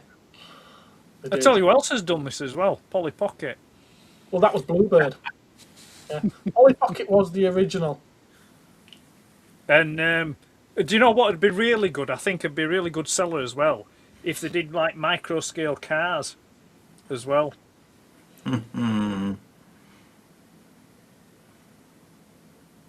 Youcher. Oh, But that's nice. Yep. Oh, that's a bit. Big enough. Yeah, a bit bland is that one, isn't it? But it's a jungle. What are you going to do? Why did you do some kind of like army assault course? Yeah. And again, a nice bit of vacuum metalized. They did the endoskeleton. These last three are particularly hard to find. So they couldn't get Arnie's likeness, then I take it. No, I get the Terminator one because Terminator 2 was a PG, but Predator was an 18. It's sort of like, here's a toy from an 18 film that you're not allowed to see. But by the time it came out, they probably were 18 and had seen it. And if you're 18, why are you buying that? Because you're a collector, obviously. Duh. No, you should be out doing more meaningful stuff. You mean girls, don't you? Yes, girls, cars, drinking, working. it was a 15. Was Terminator 2? I thought T2 so. was 15. It was a 15. I thought when you said PG, then I was like, no, it wasn't. There was quite a lot. I thought it was quite a lot of PG. there was quite a lot of stabbiness in it when you think about it. I'm going to give someone an epileptic fit now. Why? What are you doing? Last one, there we are. Right, so inside Vader. Oh, God, you've I'll gone back catch to up on the picking chat. the I'll catch up on the chat before it gets too far. Where did I get to? Right, okay, so Martin likes the Royal Guard head. It's quite phallic, isn't it? Ben's looking at Mythic Legions now. Some very cool looking figures. Go on, Ben, you know you want to. These were good. I like the console heroes that are out now. Oh, yes, I know what you mean. I've got the whole lot. And the forthcoming mini horror ones. Was going to mention Mighty Max 2, but was beaten to it. Lee's having a chuckle. I think that's regarding the Harry Potter head. Something's cool. Boba Fett. I'd love that one, says Martin. You love all of them, Martin. Don't be prejudiced. Is Boba Fett a Mandalorian? Take a shot every time Gareth says cool or really cool. You'd be sloshed in no time.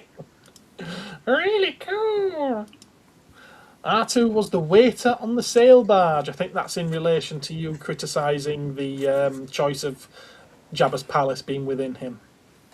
He's also critical in freeing Luke from his bonds as well. Predator is awesome. That's the same as the Freddy Krueger toys that were released. There were some Freddy. Oh yeah, there were some Freddy Krueger toys released, and the films were they 18 or 15? I think they were an 18, weren't they? Probably 18, I suspect. Yeah. That won't give me a seizure. Is the Predator a Mandalorian? So inside Vader, you've got Bespin. You've got the Cloud City fight. Han Solo in Carbonite as well there. I think I'd probably like to see something Imperial inside him, an Imperial setting. I mean, I think just to mock him even more, they should have gone for Tatooine when you open up the. Even better, you open it up and sand just falls out. Yeah, exactly. You get a little bag of real sand in with it.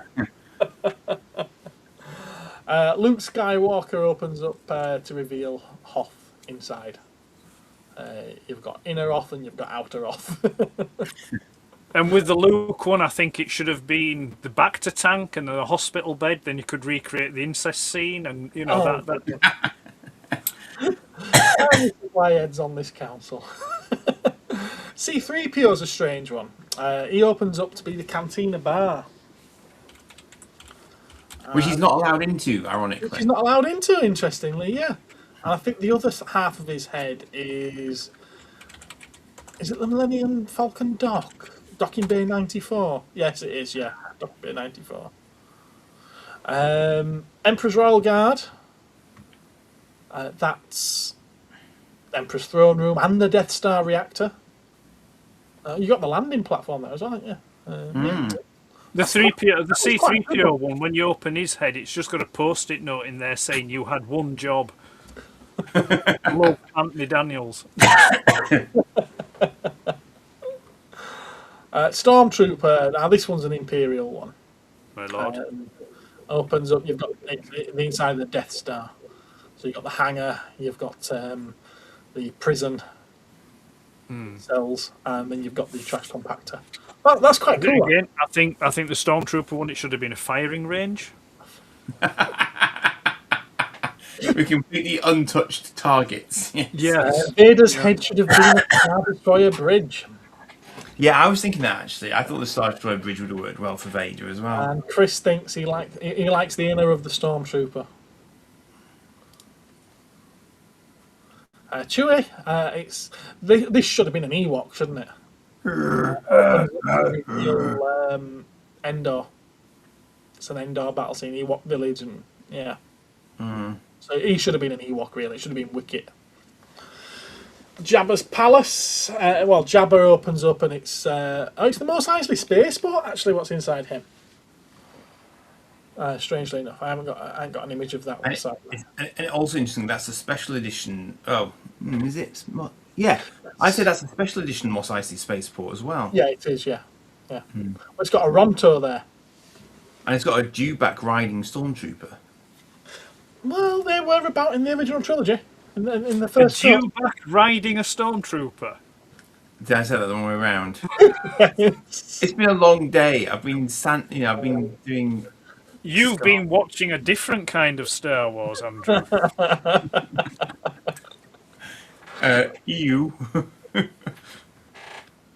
I do like this one. This one's quite clever. Even though I'd question it, R2 being the outside of it, the fact that you've got Jabba's throne room and then the Rancor pit underneath is quite cool. I think that's it. R2 got a lot of sort of new functionality in that movie when you think about it.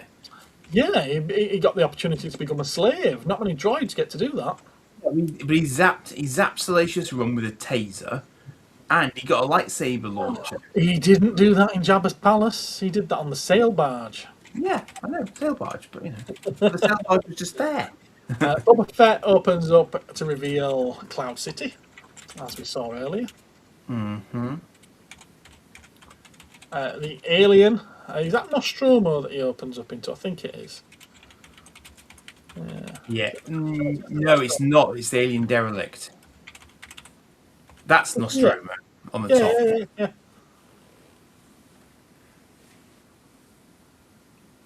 Right, this is the... actually, I think that's supposed to be the ship, isn't it? That's a derelict. Yeah, that's a derelict. It's even says their derelict ship. And then you've got the eggs there, so they're a little bit off scale.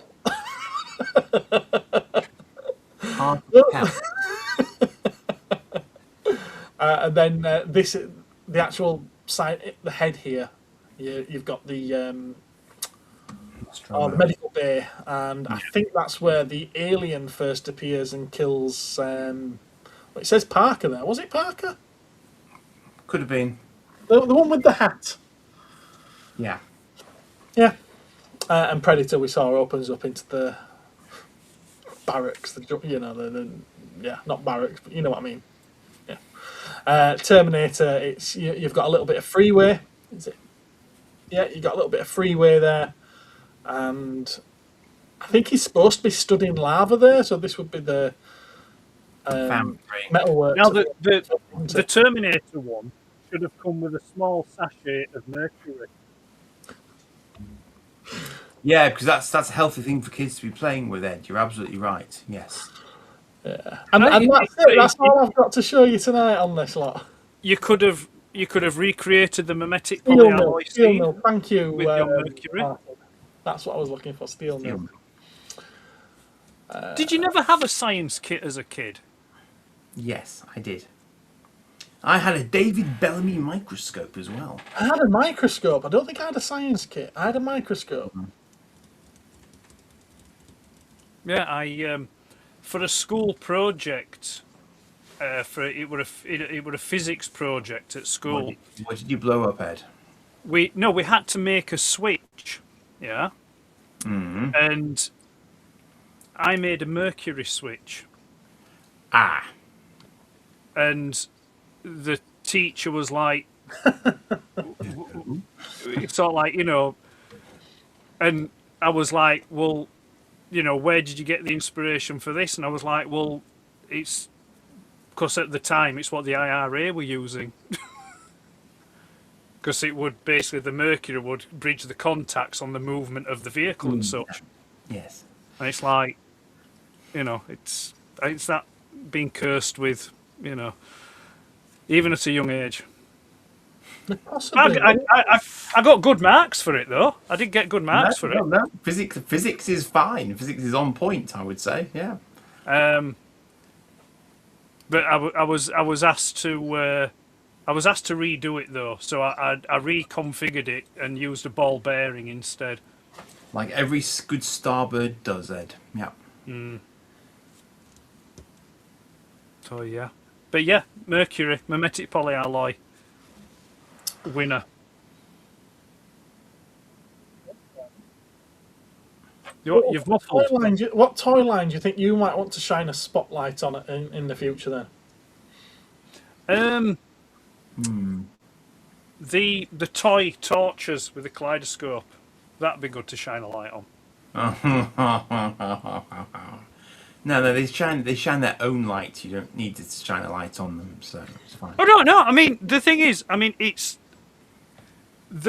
all those were really, really good sets. They were really good toy sets, and had been a kid at the time when they came out, I could have seen me, asking for one or maybe more than one, maybe at birthdays and Christmas and things. They did remind me a lot of the old Star Wars micro sets, the die-cast ones, back from the 80s. They remind me a lot of those. So yeah, they didn't get released over here. Do you know if that's true or not? I don't think they did. I never recall seeing them in shops. Okay. I remember seeing them in the catalogues that came with like the AT-AT and the things like that. But I don't ever recall seeing them on the toy shelves. All the people I knew growing up that had Star Wars toys, yeah. I never knew anybody that had them. Mm. There was even a lad called Simon that lived at the end of my road. His dad,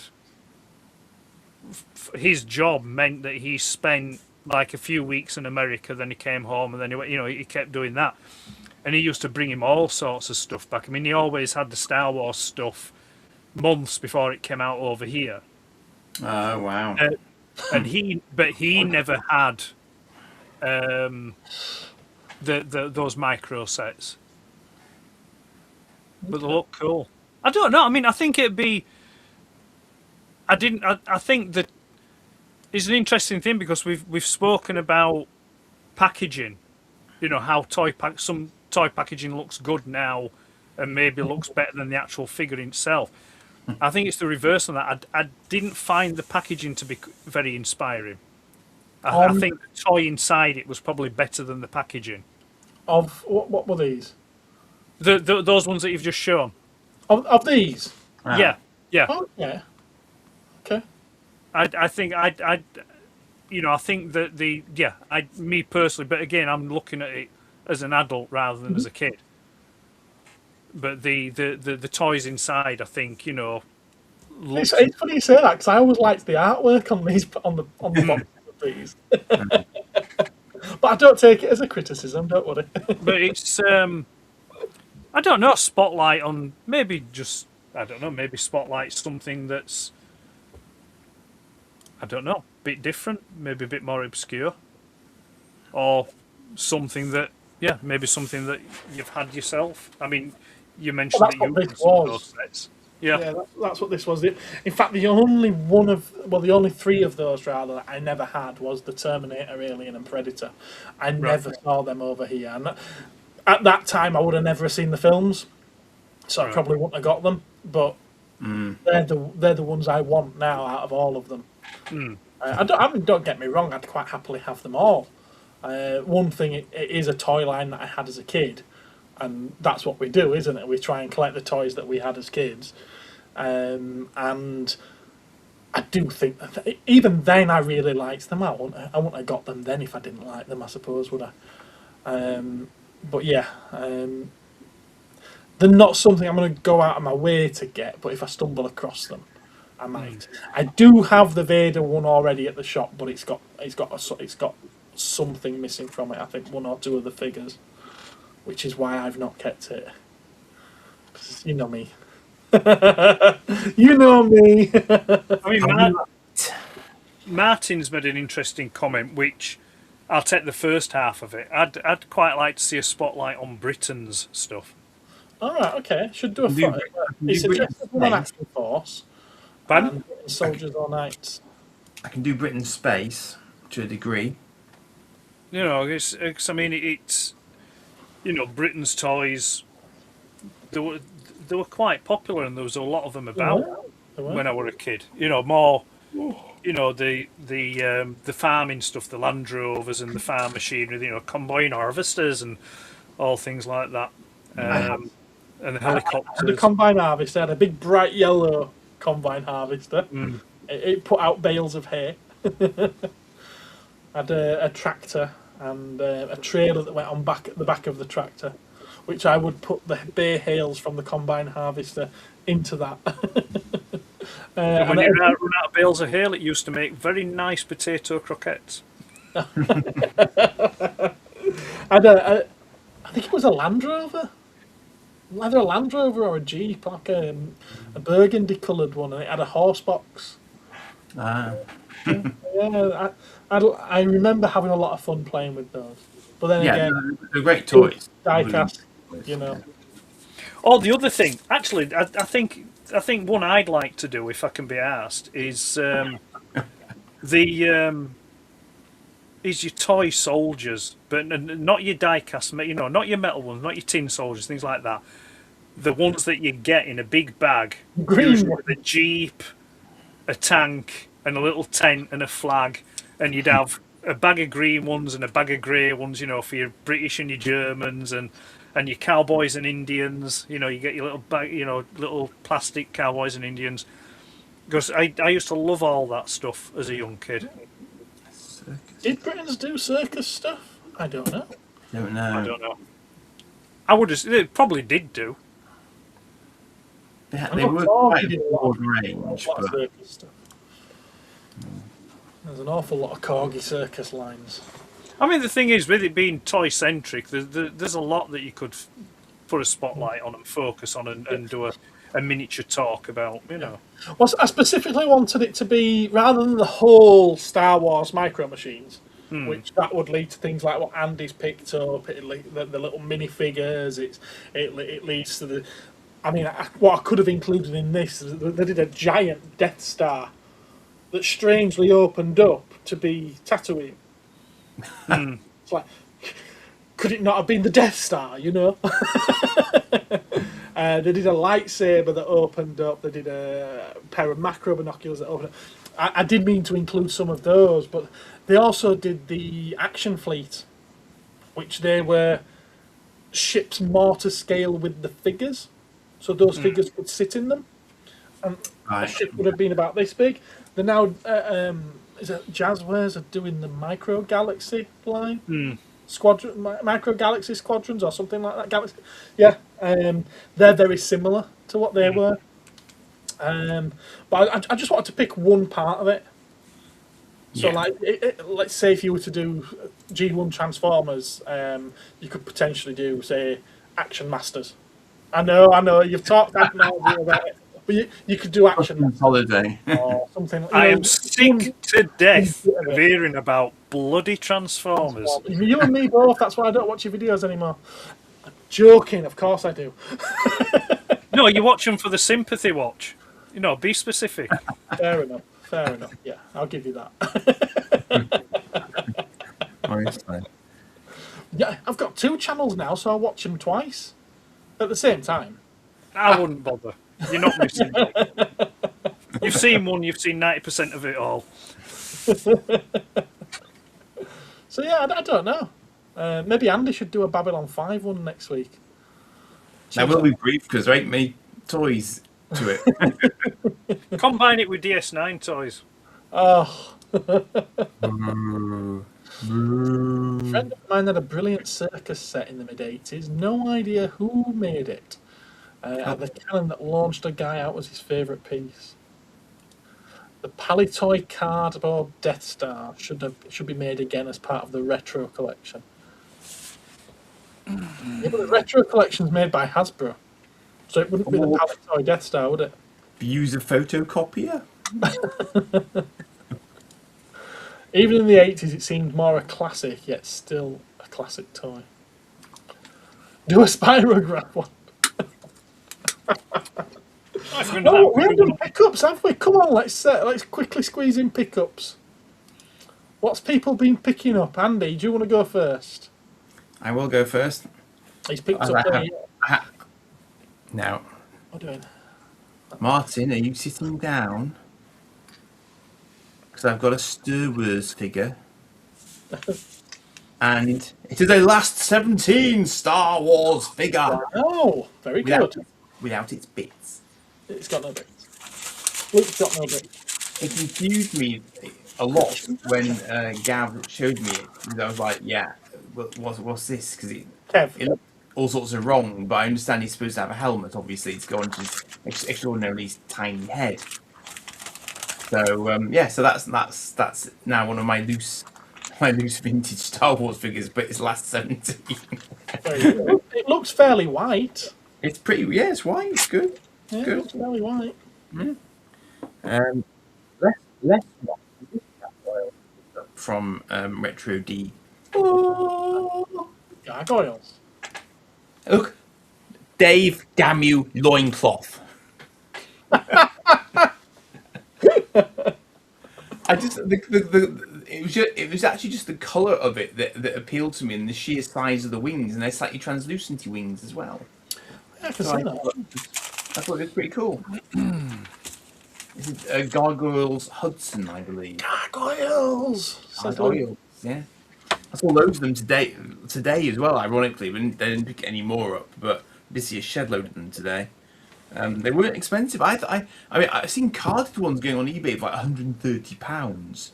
I don't know if that's really a proper thing or not, but anyway, I noticed they were distinctly more expensive.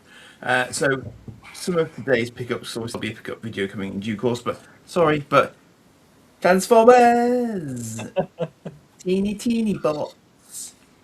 I'd convinced myself on the way home that I already had Warpath, and it turns out I don't. So good. And then it occurred to me that actually, if you were to do mini bots and you wanted to be really complete, you could get 2 of each.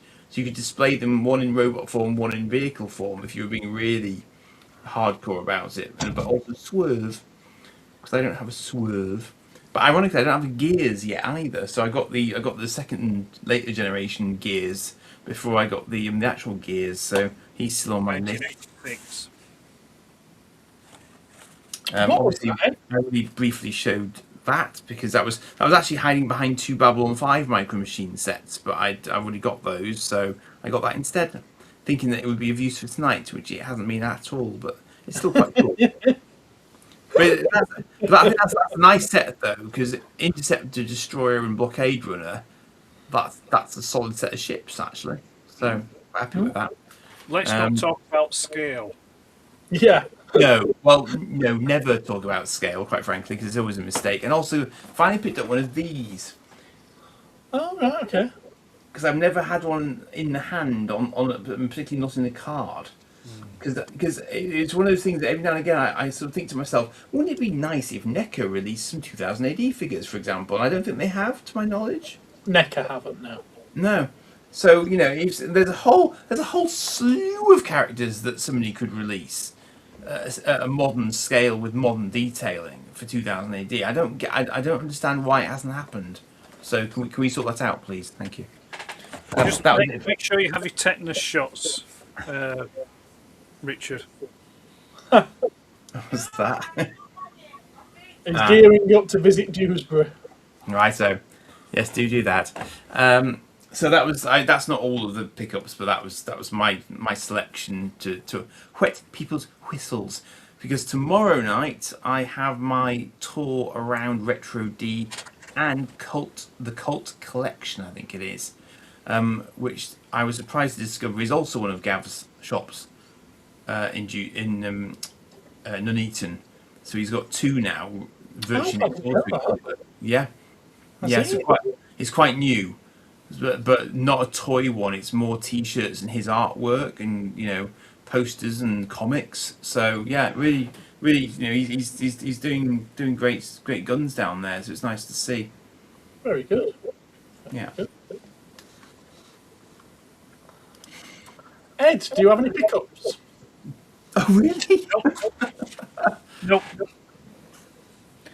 No pickups for me. Oh right, okay, fair enough. I am content and did not feel the need to buy anything. Fair enough. Well, first thing to show you, I'm going to show you three things. Only two of them are new to me, though.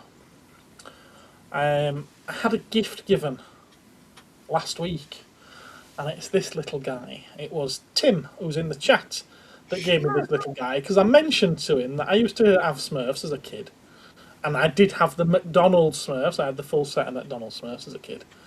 And I said I wouldn't mind collecting them, but there's just so many of them.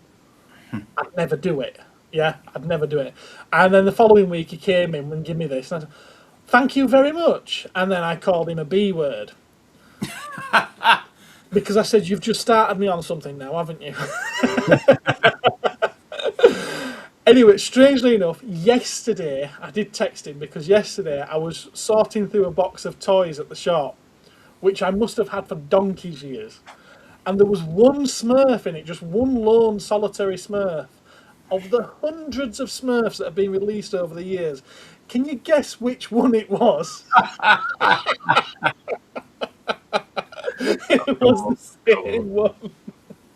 So, no, I'm keeping it's slightly yellowed, but I'm keeping the one that was gifted to me, because it means more as a gift than what the other one found in a box ever will.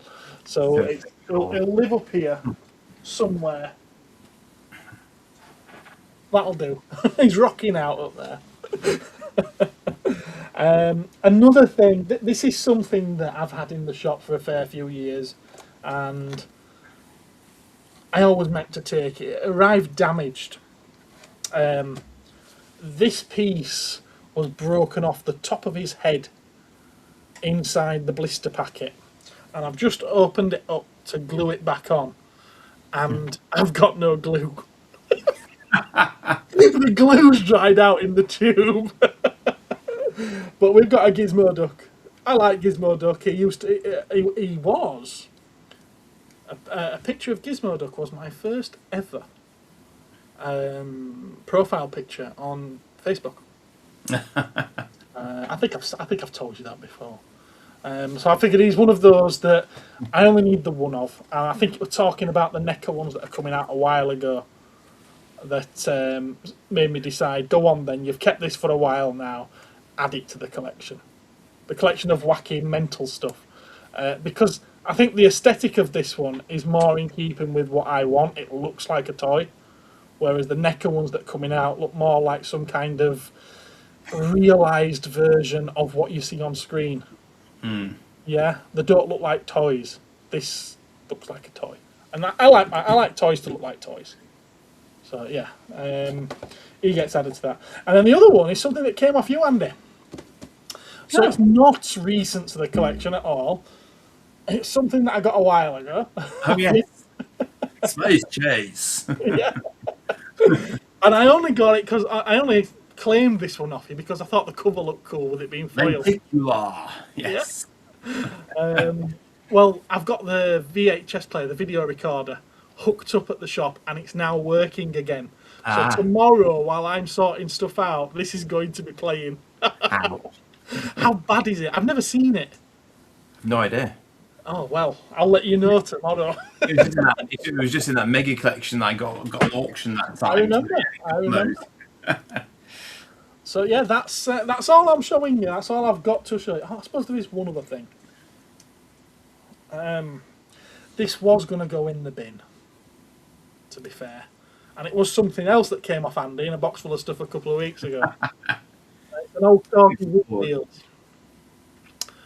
But I decided it's got too much charm, and I'm going to strip it and repaint. Well, rub it down and repaint it. Oh, that's nice. in some kind of wacky metallic colour.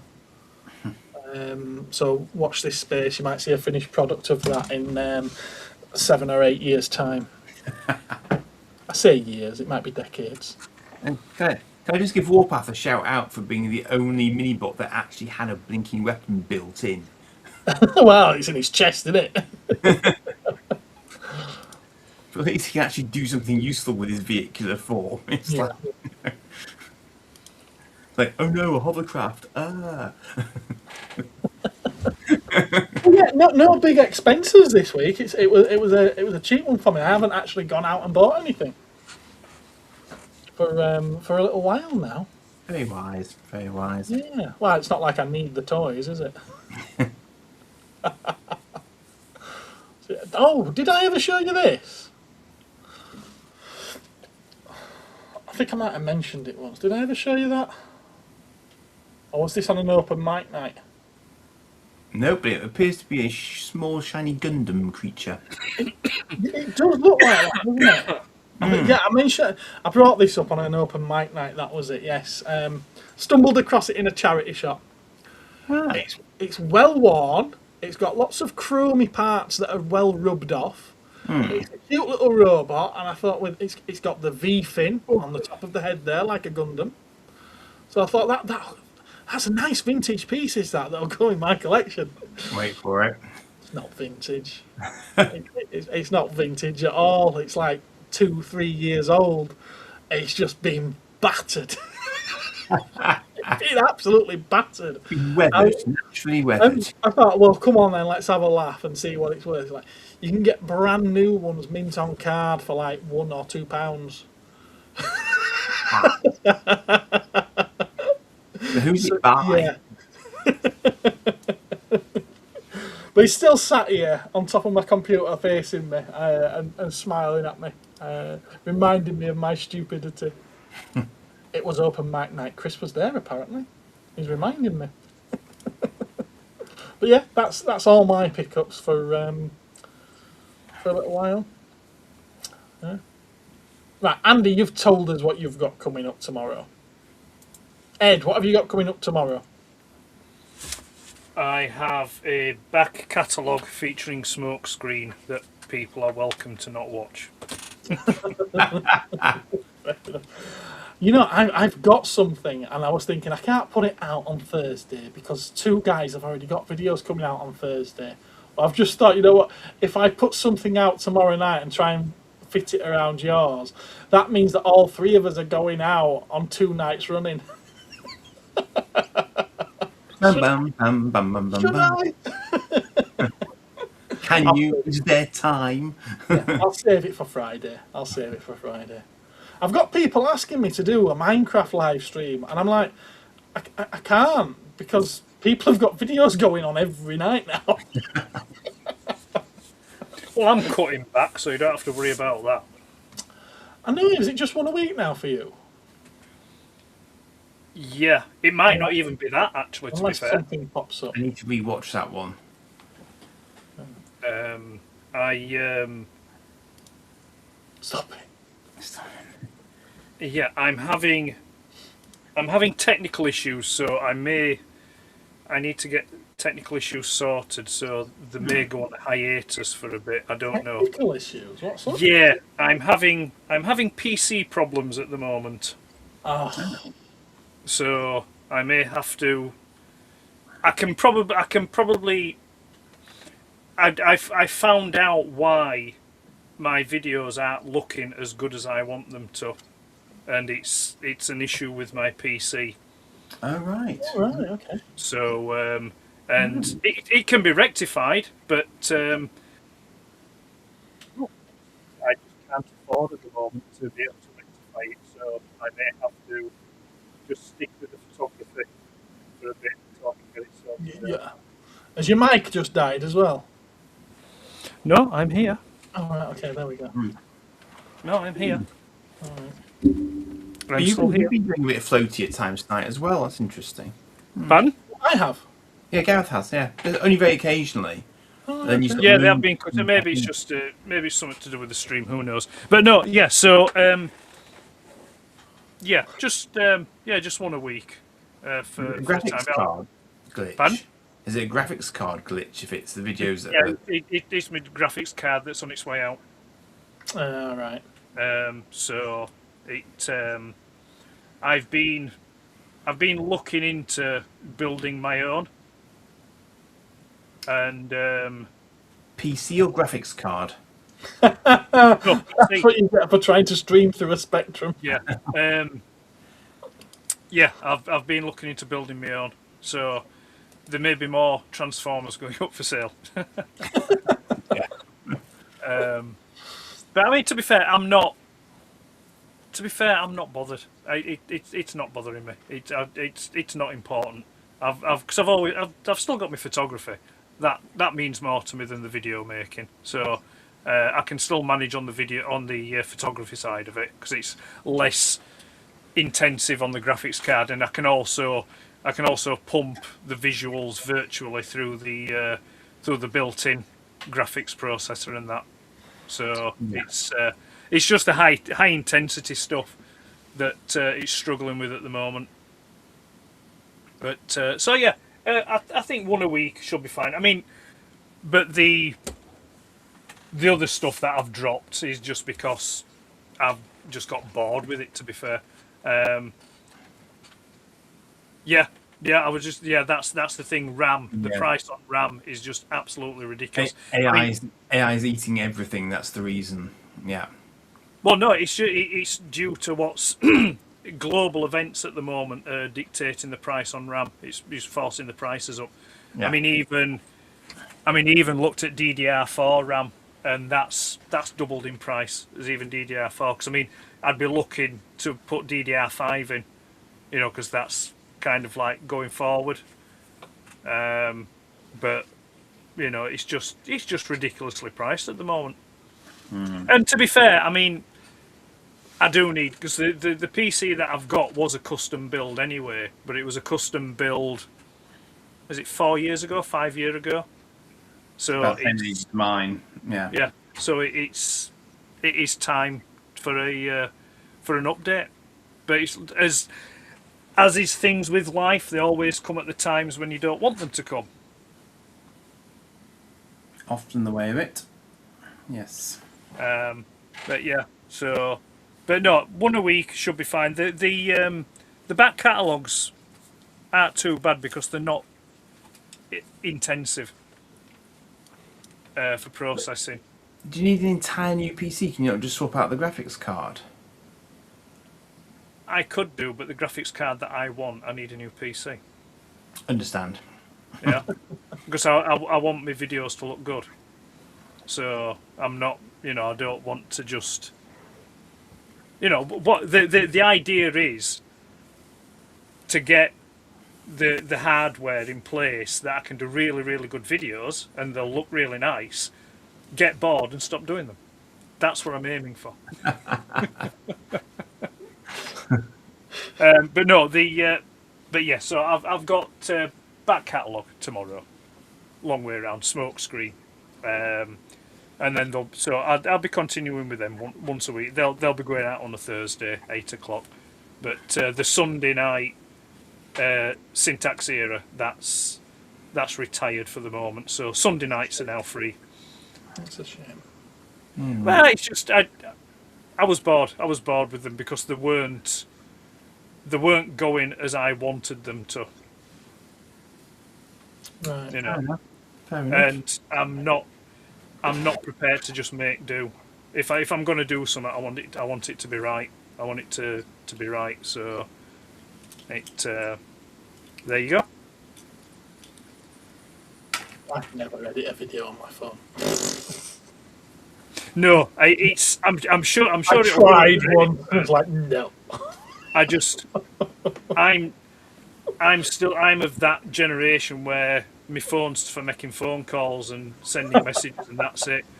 Oh, my You know. phone gets used for all sorts. I mean, I film my videos on my phone, but I couldn't. Like I said, I tried once. I edited a video on my phone, and the end results, I was like, nope. Nope. The thing is, though, with the phone, it's a funny thing because you don't always get the results. I mean, it's like the photography side. I've tried. I mean, I've got a DSLR for my photography, but I've also tried doing photography, taking some photos with the phone, and they're just not as good. They just don't compare. It's hard. It's a different methodology. They're making they make completely different qualities of image. Yeah. I mean, Yeah. but equally, I found the phone can be bloody useful for some things, whereas the camera will struggle Yeah. to the field and stuff. It's just it's a funny thing. It's a funny thing. Right tool for the right job, I guess. Yeah. I mean, that's the thing. I mean, even the camera that's on the phone that I've got now, it's a good camera, but it just cannot do as good quality photos as what my actual proper camera can. You just don't get, like I say, you don't get that depth, you don't get that richness or the detail of with it. Because I think what it is with the camera phones rely a lot on image processing. So the software in the phone will give you a representation of what it thinks the picture should look like, rather than it just being the raw image that you're taking. Yes, or it'll just enhance it to the point where it thinks it's right because for some reason the sensor isn't capable of doing that by itself. Yeah. I'd happily go back to a 3210. You did say though that an update screwed up your camera phone, didn't you? That was my old phone. Oh, was it your old phone? Yeah, I got a new phone last year, didn't I? It was the old phone. Of course you did. Yeah, of course you did. Yeah, and then You have got Hollywood movies now that are being filmed on iPhones. Yeah, but Very don't make it expensive good. high-end iPhone. Well, no, but I'm saying that the quality of the visuals has to be good enough to go on a bloody IMAX screen, Well, doesn't it? Let's just say that yes, they're initially filmed on an iPhone, but They're then probably they're, doing some after work on them. I agree with that. But then again, we do after work as well. they're heavily processed. So What card have you got now? I am not telling you because I am ashamed of the card I have got now. Well, it doesn't matter anyway because it don't work. It's got problems with I it. know, but no. Let's just say it's dead, Jim. So, so yeah, I'm. That's the options for. Anyway, nearly. Why are we talking about this? Nearly. Why are we talking about this? Let's. This is not Ed's technical issues stream. That could be a good stream. You should start it. No. Someone might donate you the card you need. Yeah, I've decided. I think that's the other thing as well. I think that I am. I think it's good to know your strengths, and I think I'm ill-equipped for live streaming. I'm much better at pre-recorded. So is it 3 years in? Yeah. How long have we been doing Cosmic Council now? I don't know. I thought that today, actually. Live. A while, a long while, I think. But no, like I said, going back to Chris's point about 3210, yeah, I'd happily go back to a Nokia 3210. I had this. I had this last year when I got the new phone, and I was looking round for what I wanted, and I decided on one. It'll be 3 years in May. It was what? Sorry. Jesus, I look young. I've aged in 3 years. It'll be 3 years in May. 3 years. Wow. But it's taking you 3 years of live streaming to determine the fact that you don't think you're very good at live streaming. I like to conduct extensive research into things before I make a decision. I love that you put so much thought into these decisions. Everything needs to be thought through thoroughly. You know, don't make any snap decisions. But no, yeah, the phone thing.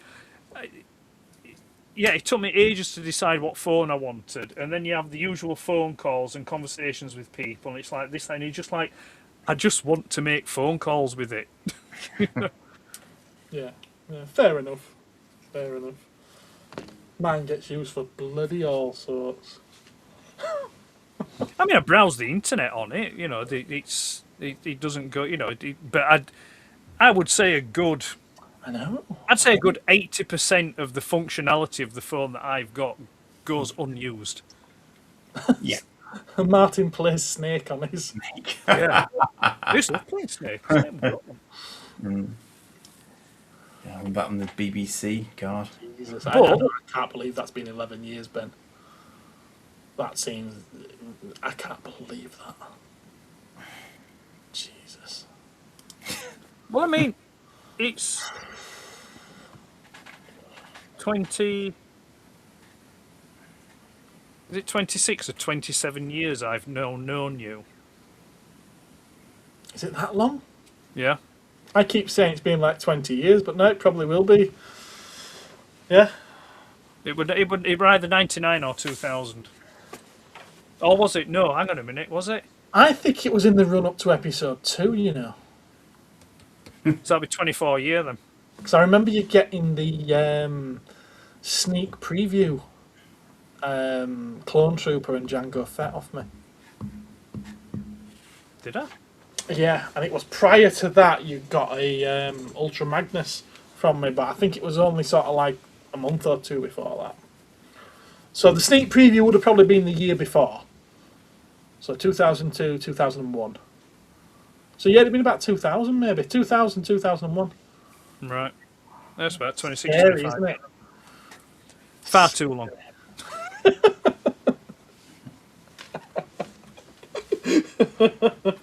Fair enough.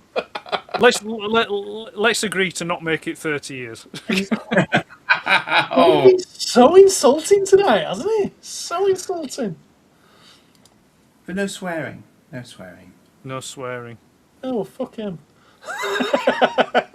I'm going to. Best Transformer ever. I'm leaning into the miserable old fool. I would play the role you would have me play. You'd have to find a post office. I've got 3. Oh, sorry, yes, robbing a post. Yes, sorry, yeah, getting less for I've got robbing 3 a post in office. systems. You get put in prison now for more time through a mean tweet or an errant comment. I'd get Anyway, Andy's what I'd like to do to our Prime Minister. Andy's got a. No, just don't get me started on current affairs. Anyway, we're 2 hours and 25 minutes in, Yeah. so I'm going to take this opportunity to thank both you, Ed, and Andy, for joining me on yet another fantastic episode of. I think it's fantastic episode of Cosmic Council. Yeah, it was just 2 hours too long. We'll be back again in 2 weeks' time. Hopefully, all 3 of us. Next week, you'll have me and possibly one of these guys. I don't know. And you guys at home get the opportunity to join us on the open mic night over on the other channel. Friday, I'm going to put out a video looking at some King Kong trading cards on that channel. And I think that's all I've got coming up for now. Thank you all for watching. I hope you've had as good a time as what I've had. And we'll catch you again next time. Go on, Ed. You look like you're dying to say something. No, I'm just reading the comments. Oh, right,